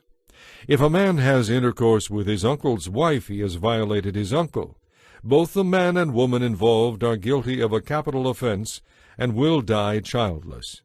If a man marries his brother's wife, it is an act of impurity. He has violated his brother, and the guilty couple will remain childless. You must carefully obey all my laws and regulations, otherwise the land to which I am bringing you will vomit you out. Do not live by the customs of the people whom I will expel before you. It is because they do these terrible things that I detest them so much. But I have promised that you will inherit their land, a land flowing with milk and honey. I, the Lord, am your God, who has set you apart from all other people. You must therefore make a distinction between ceremonially clean and unclean animals, and between clean and unclean birds. You must not defile yourselves by eating any animal or bird or creeping creature that I have forbidden. You must be holy, because I, the Lord, am holy. I have set you apart from all other people to be my very own. Men and women among you who act as mediums or psychics must be put to death by stoning. They are guilty of a capital offense. Chapter 21. The Lord said to Moses, Tell the priests to avoid making themselves ceremonially unclean by touching a dead relative, unless it is a close relative, mother or father, son or daughter, brother or virgin sister, who was dependent because she had no husband. As a husband among his relatives, he must not defile himself. The priests must never shave their heads, trim the edges of their beards, or cut their bodies. They must be set apart to God as holy, and must never dishonor his name. After all, they are the ones who present the offerings to the Lord by fire, providing God with his food, and they must remain holy. The priests must not marry women defiled by prostitution, or women who have been divorced, for the priests must be set apart to God as holy. You must treat them as holy because they offer up food to your God. You must consider them holy because I, the Lord, am holy, and I make you holy.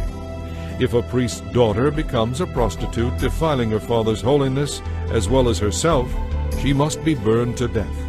The high priest, who has had the anointing oil poured on his head and has been ordained to wear the special priestly garments, must never let his hair hang loose or tear his clothing. He must never defile himself by going near a dead person, even if it is his father or mother. He must not desecrate the sanctuary of his God by leaving it to attend his parents' funeral, because he has been made holy by the anointing oil of his God. I am the Lord. The high priest must marry a virgin. He must not marry a widow, a divorced woman, or a woman defiled by prostitution. She must be a virgin from his own clan, that he may not dishonor his descendants among the members of his clan, because I, the Lord, have made him holy. Then the Lord said to Moses, Tell Aaron that in all future generations his descendants who have physical defects will not qualify to offer food to their God. No one who has a defect may come near to me, whether he is blind or lame, stunted or deformed, or has a broken foot or hand, or has a humped back, or is a dwarf, or has a defective eye, or has oozing sores or scabs on his skin, or has damaged testicles. Even though he is a descendant of Aaron, his physical defects disqualify him from presenting offerings to the Lord by fire. Since he has a blemish, he may not offer food to his God. However, he may eat from the food offered to God, including the holy offerings and the most holy offerings. Yet because of his physical defects, he must never go behind the inner curtain or come near the altar, for this would desecrate my holy places. I am the Lord who makes them holy. So Moses gave these instructions to Aaron and his sons and to all the Israelites. Chapter 22. The Lord said to Moses, Tell Aaron and his sons to treat the sacred gifts that the Israelites set apart for me with great care, so that they do not profane my holy name. I am the Lord. Remind them that if any of their descendants are ceremonially unclean when they approach the sacred food presented by the Israelites, they must be cut off from my presence. I am the Lord. If any of the priests have a contagious skin disease or any kind of discharge that makes them ceremonially unclean, They may not eat the sacred offerings until they have been pronounced clean. If any of the priests become unclean by touching a corpse, or are defiled by an emission of semen, or by touching a creeping creature that is unclean, or by touching someone who is ceremonially unclean for any reason, they will remain defiled until evening. They must not eat any of the sacred offerings until they have purified their bodies with water. When the sun goes down, they will be clean again, and may eat the sacred offerings. After all, this food has been set aside for them. The priest may never eat an animal that has died a natural death or has been torn apart by wild animals, for this would defile them. I am the Lord. Warn all the priests to follow these instructions carefully, otherwise they will be subject to punishment and die for violating them. I am the Lord who makes them holy. No one outside a priest's family may ever eat the sacred offerings, even if the person lives in a priest's home or is one of his hired servants. However, if the priest buys slaves with his own money, they may eat of his food. And if his slaves have children, they also may share his food. If a priest's daughter marries someone outside the priestly family, she may no longer eat the sacred offerings. But if she becomes a widow or is divorced and has no children to support her, and she returns to live in her father's home, she may eat her father's food again. But other than these exceptions, only members of the priest's families are allowed to eat the sacred offerings. Anyone who eats the sacred offerings without realizing it must pay the priest for the amount eaten, plus an added penalty of 20%.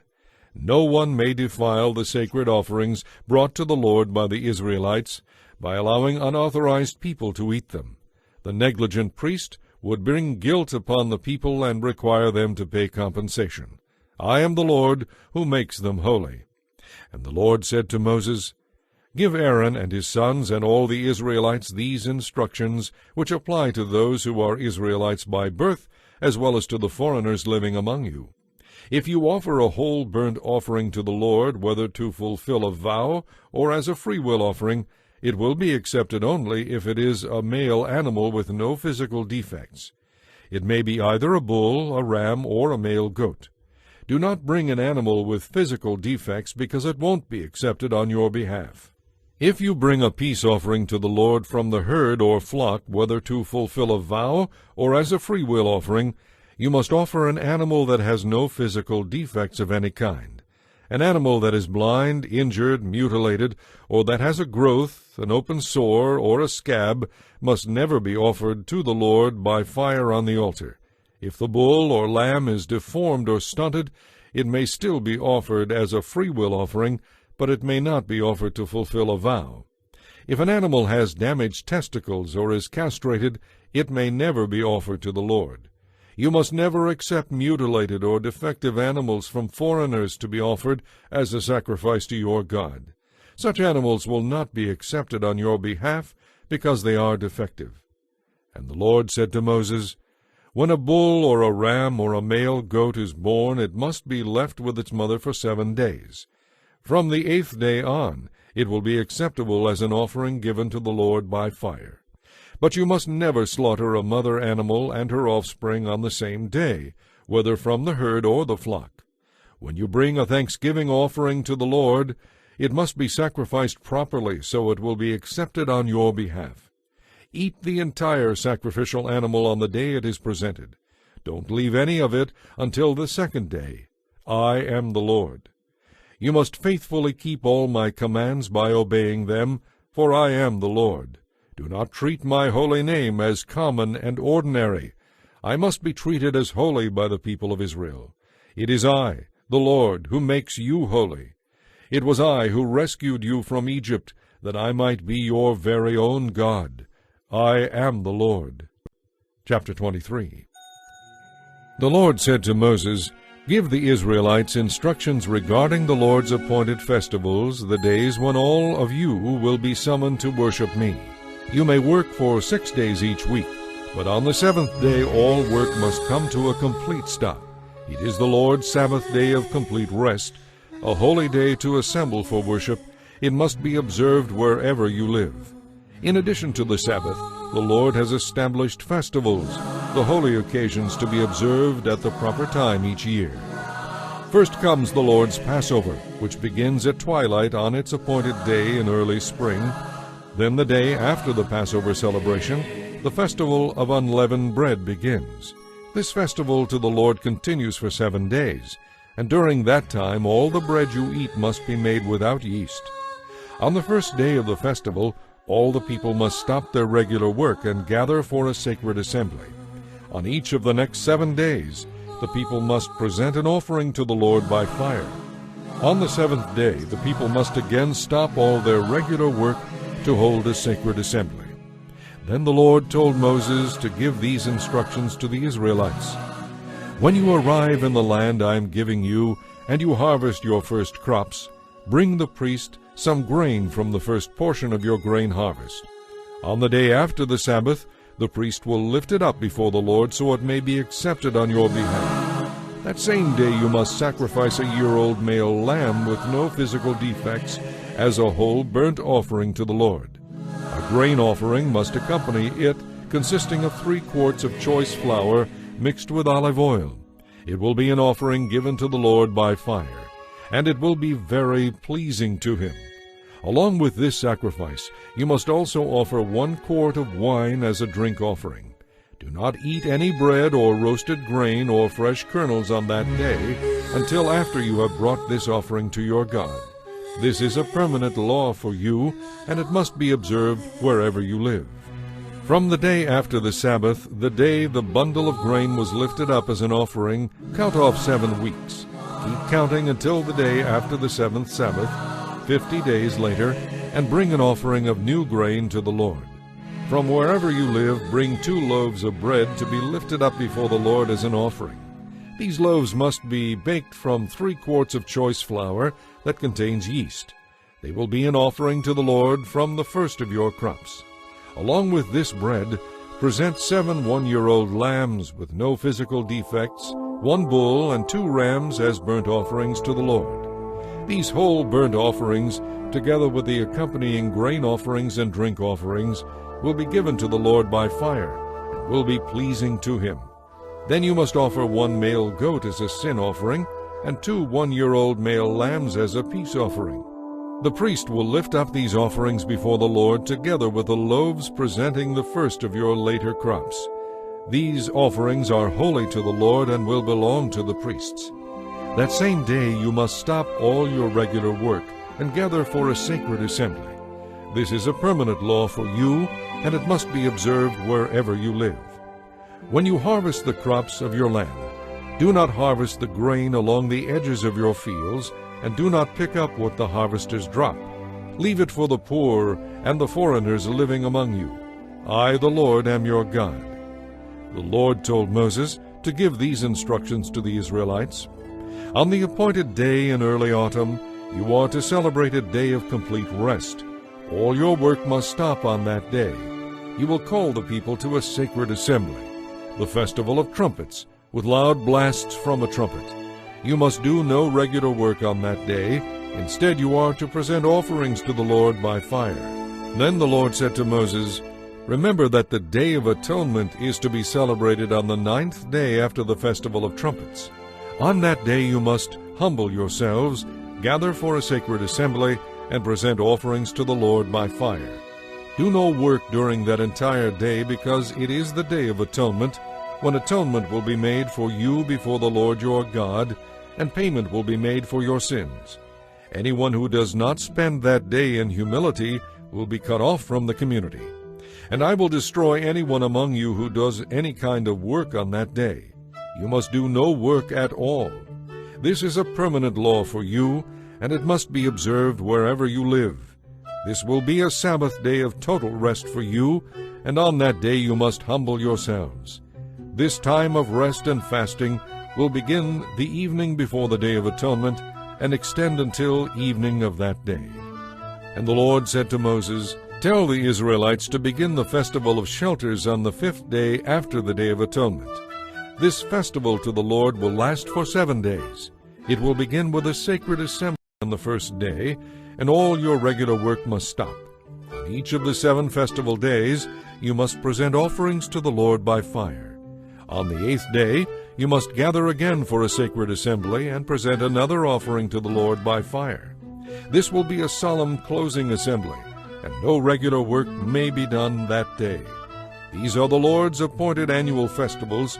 Celebrate them by gathering in sacred assemblies to present all the various offerings to the Lord by fire: whole burnt offerings and grain offerings, sacrificial meals and drink offerings, each on its proper day.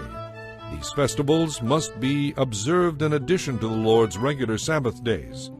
And these offerings must be given in addition to your personal gifts, the offerings you make to accompany your vows, and any free will offerings that you present to the Lord. Now on the first day of the festival of shelters, after you have harvested all the produce of the land, you will begin to celebrate this 7-day festival to the Lord. Remember that the first day and closing 8th day of the festival will be days of total rest.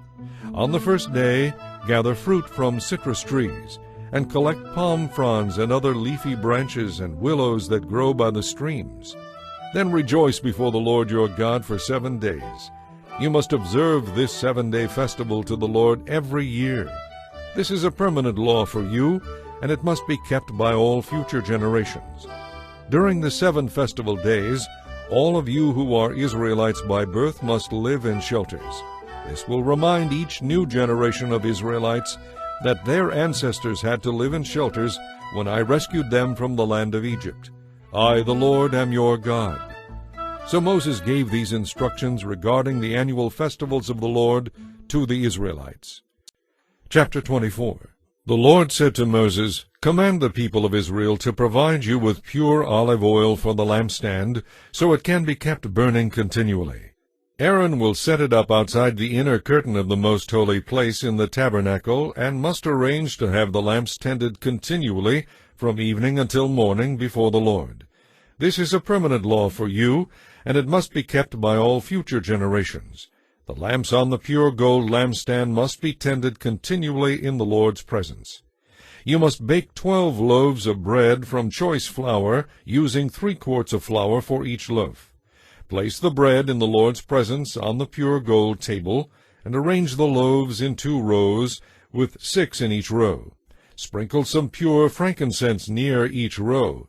It will serve as a token offering to be burned in place of the bread, as an offering given to the Lord by fire.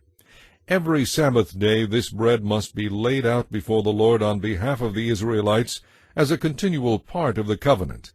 Loaves of bread belong to Aaron and his male descendants, who must eat them in a sacred place, for they represent a most holy portion of the offerings given to the Lord by fire." One day a man who had an Israelite mother and an Egyptian father got into a fight with one of the Israelite men. During the fight, this son of an Israelite woman blasphemed the Lord's name. So the man was brought to Moses for judgment. His mother's name was Shelomith. She was the daughter of Debrai of the tribe of Dan. They put the man in custody until the Lord's will in the matter should become clear.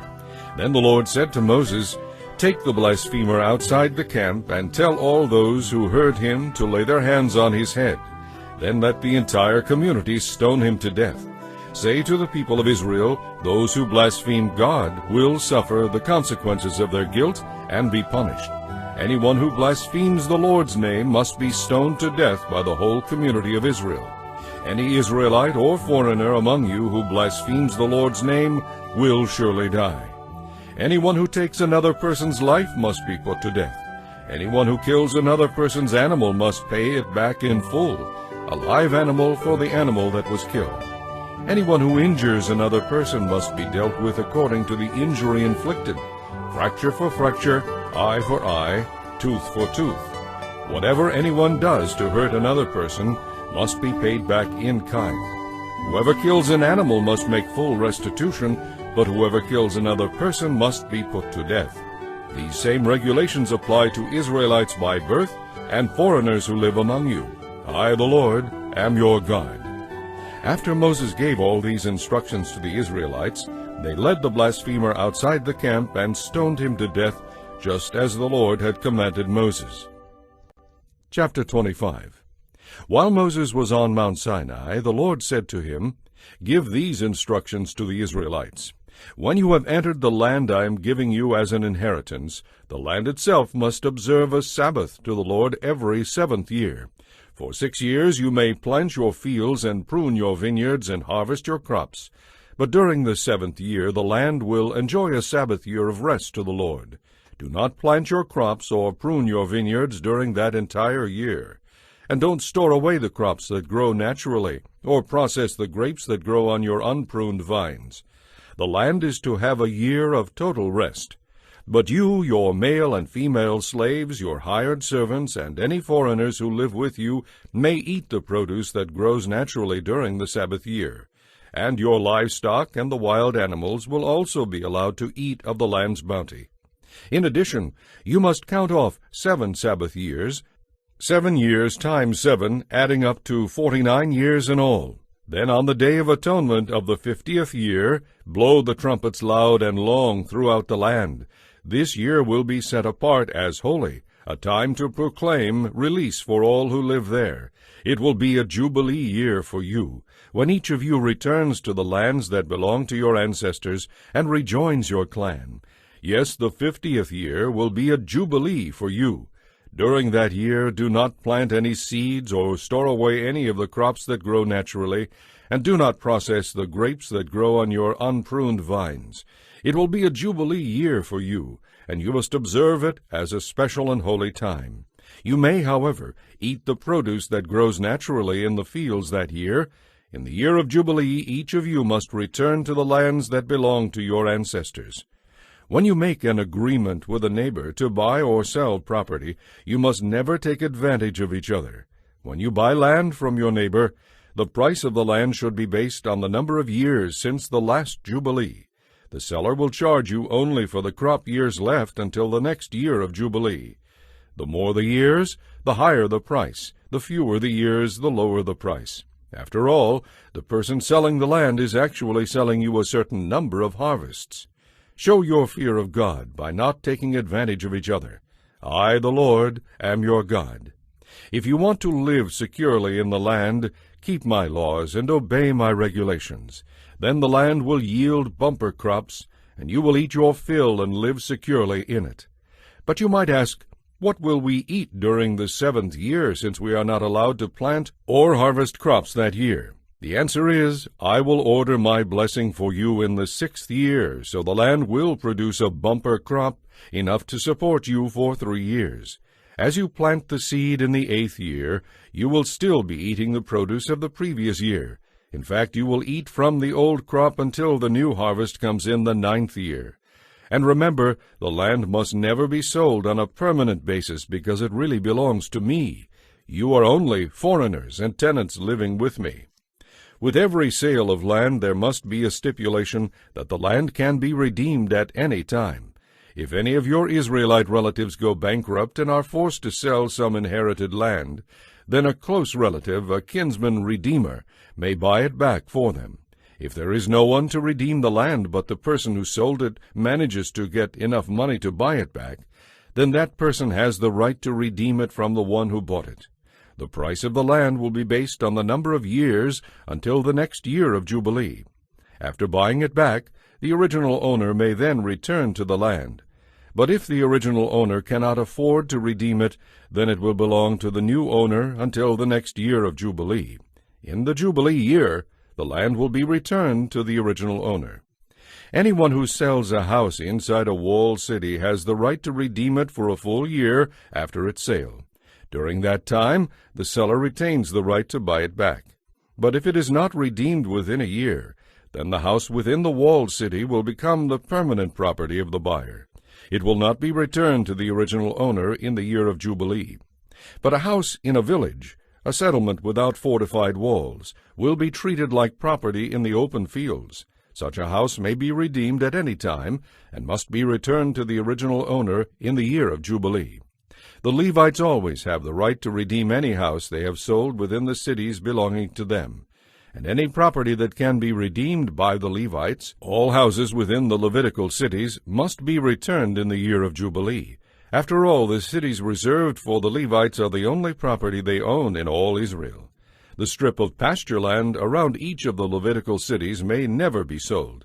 It is their permanent ancestral property. If any of your Israelite relatives fall into poverty and cannot support themselves, support them as you would a resident foreigner, and allow them to live with you. Do not demand an advance or charge interest on the money you lend them. Instead, show your fear of God by letting them live with you as your relatives. Remember, do not charge your relatives interest on anything you lend them, whether money or food. I, the Lord, am your God, who brought you out of Egypt to give you the land of Canaan and to be your God. If any of your Israelite relatives go bankrupt and sell themselves to you, do not treat them as slaves. Treat them instead as hired servants or as resident foreigners who live with you, and they will serve you only until the year of Jubilee. At that time they and their children will no longer be obligated to you, and they will return to their clan and ancestral property. The people of Israel are my servants, whom I brought out of the land of Egypt, so they must never be sold as slaves. Show your fear of God by treating them well. Never exercise your power over them in a ruthless way. However, you may purchase male or female slaves from among the foreigners who live among you. You may also purchase the children of such resident foreigners, including those who have been born in your land. You may treat them as your property, passing them on to your children as a permanent inheritance. You may treat your slaves like this, but the people of Israel, your relatives, must never be treated this way. If a resident foreigner becomes rich, and if some of your Israelite relatives go bankrupt and sell themselves to such a foreigner, they still retain the right of redemption. They may be bought back by a close relative, an uncle, a nephew, or anyone else who is closely related. They may also redeem themselves if they can get the money. The price of their freedom will be based on the number of years left until the next year of Jubilee, whatever it would cost to hire a servant for that number of years. If many years still remain, they will repay most of what they received when they sold themselves.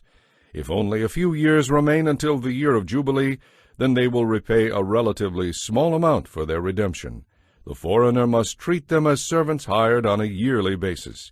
You must not allow a resident foreigner to treat any of your Israelite relatives ruthlessly. If any Israelites have not been redeemed by the time the year of Jubilee arrives, then they and their children must be set free at that time. For the people of Israel are my servants, whom I brought out of the land of Egypt. I, the Lord, am your God. Chapter 26. Do not make idols or set up carved images, sacred pillars, or shaped stones to be worshipped in your land. I, the Lord, am your God. You must keep my Sabbath days of rest and show reverence for my sanctuary. I am the Lord. If you keep my laws and are careful to obey my commands, I will send the seasonal rains. The land will then yield its crops, and the trees will produce their fruit. Your threshing season will extend until the grape harvest, and your grape harvest will extend until it is time to plant grain again. You will eat your fill and live securely in your land. I will give you peace in the land, and you will be able to sleep without fear. I will remove the wild animals from your land and protect you from your enemies. In fact, you will chase down all your enemies and slaughter them with your swords. 5 of you will chase 100, and 100 of you will chase 10,000. All your enemies will fall beneath the blows of your weapons. I will look favorably upon you and multiply your people and fulfill my covenant with you. You will have such a surplus of crops that you will need to get rid of the leftovers from the previous year to make room for each new harvest. I will live among you, and I will not despise you. I will walk among you. I will be your God, and you will be my people. I, the Lord, am your God, who brought you from the land of Egypt, so you would no longer be slaves. I have lifted the yoke of slavery from your neck, so you can walk free with your heads held high. However, if you do not listen to me or obey my commands, and if you break my covenant by rejecting my laws and treating my regulations with contempt, I will punish you.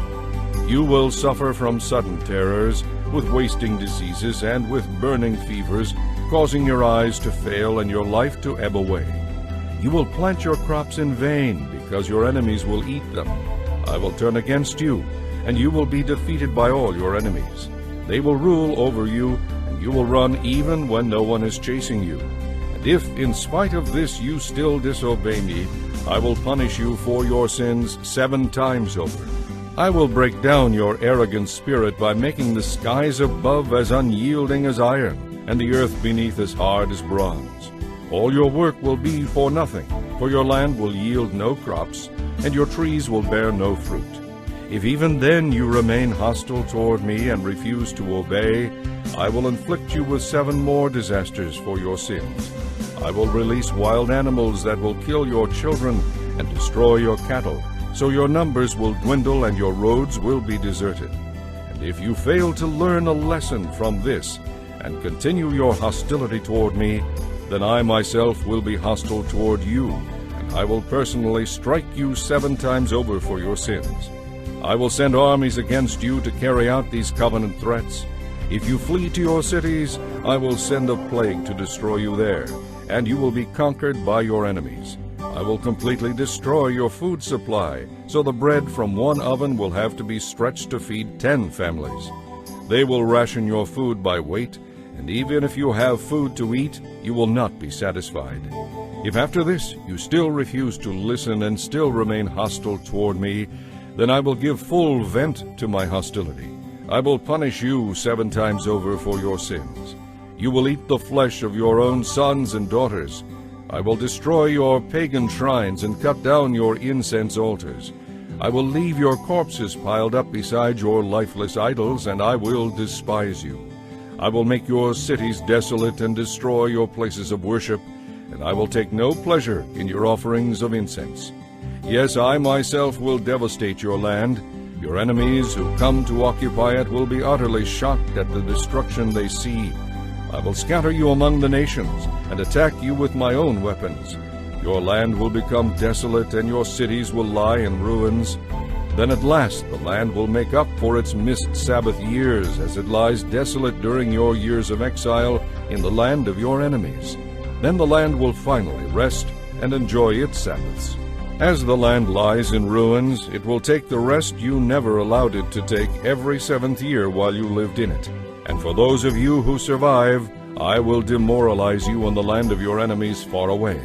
You will live there in such constant fear that the sound of a leaf driven by the wind will send you fleeing. You will run as though chased by a warrior with a sword, and you will fall even when no one is pursuing you. Yes, though no one is chasing you, you will stumble over each other in flight, as though fleeing in battle. You will have no power to stand before your enemies. You will die among the foreign nations and be devoured in the land of your enemies. Those still left alive will rot away in enemy lands because of their sins and the sins of their ancestors. But at last my people will confess their sins and the sins of their ancestors for betraying me and being hostile toward me. Finally, when I have given full expression to my hostility and have brought them to the land of their enemies, then at last their disobedient hearts will be humbled, and they will pay for their sins. Then I will remember my covenant with Jacob, with Isaac, and with Abraham, and I will remember the land, and the land will enjoy its years of Sabbath rest as it lies deserted. At last the people will receive the due punishment for their sins, for they rejected my regulations and despised my laws. But despite all this, I will not utterly reject or despise them while they are in exile in the land of their enemies. I will not cancel my covenant with them by wiping them out. I, the Lord, am their God. I will remember my ancient covenant with their ancestors, whom I brought out of Egypt while all the nations watched. I, the Lord, am their God. These are the laws, regulations, and instructions that the Lord gave to the Israelites through Moses on Mount Sinai. Chapter 27. The Lord said to Moses, "Give the following instructions to the Israelites. If you make a special vow to dedicate someone to the Lord by paying the value of that person, here is the scale of values to be used. A man between the ages of 20 and 60 is valued at 50 pieces of silver. A woman of that age is valued at 30 pieces of silver.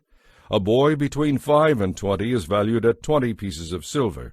A girl of that age is valued at 10 pieces of silver. A boy between the ages of 1 month and 5 years is valued at 5 pieces of silver. A girl of that age is valued at 3 pieces of silver. A man older than 60 is valued at 15 pieces of silver. A woman older than 60 is valued at 10 pieces of silver. If you desire to make such a vow but cannot afford to pay the prescribed amount, go to the priest, and he will evaluate your ability to pay. You will then pay the amount decided by the priest. If your vow involves giving a clean animal, one that is acceptable as an offering to the Lord, then your gift to the Lord will be considered holy. The animal should never be exchanged or substituted for another, neither a good animal for a bad one, nor a bad animal for a good one. But if such an exchange is in fact made, then both the original animal and the substitute will be considered holy. But if your vow involves an unclean animal, one that is not acceptable as an offering to the Lord, then you must bring the animal to the priest. He will assess its value, and his assessment will be final. If you want to redeem the animal, you must pay the value set by the priest plus 20%. If you dedicate a house to the Lord, the priest must come to assess its value. The priest's assessment will be final. If you wish to redeem the house, you must pay the value set by the priest plus 20%. Then the house will again belong to you. If you dedicate to the Lord a piece of your ancestral property, its value will be assessed by the amount of seed required to plant it. 50 pieces of silver for an area that produces 5 bushels of barley seed. If the field is dedicated to the Lord in the year of Jubilee, then the entire assessment will apply. But if the field is dedicated after the year of Jubilee, the priest must assess the land's value in proportion to the years left until the next year of Jubilee. If you decide to redeem the dedicated field, you must pay the land's value as assessed by the priest, plus 20%. Then the field will again belong to you. But if you decide not to redeem the field, or if the field is sold to someone else by the priests, it can never be redeemed. When the field is released in the year of Jubilee, it will be holy, a field specially set apart for the Lord. It will become the property of the priests.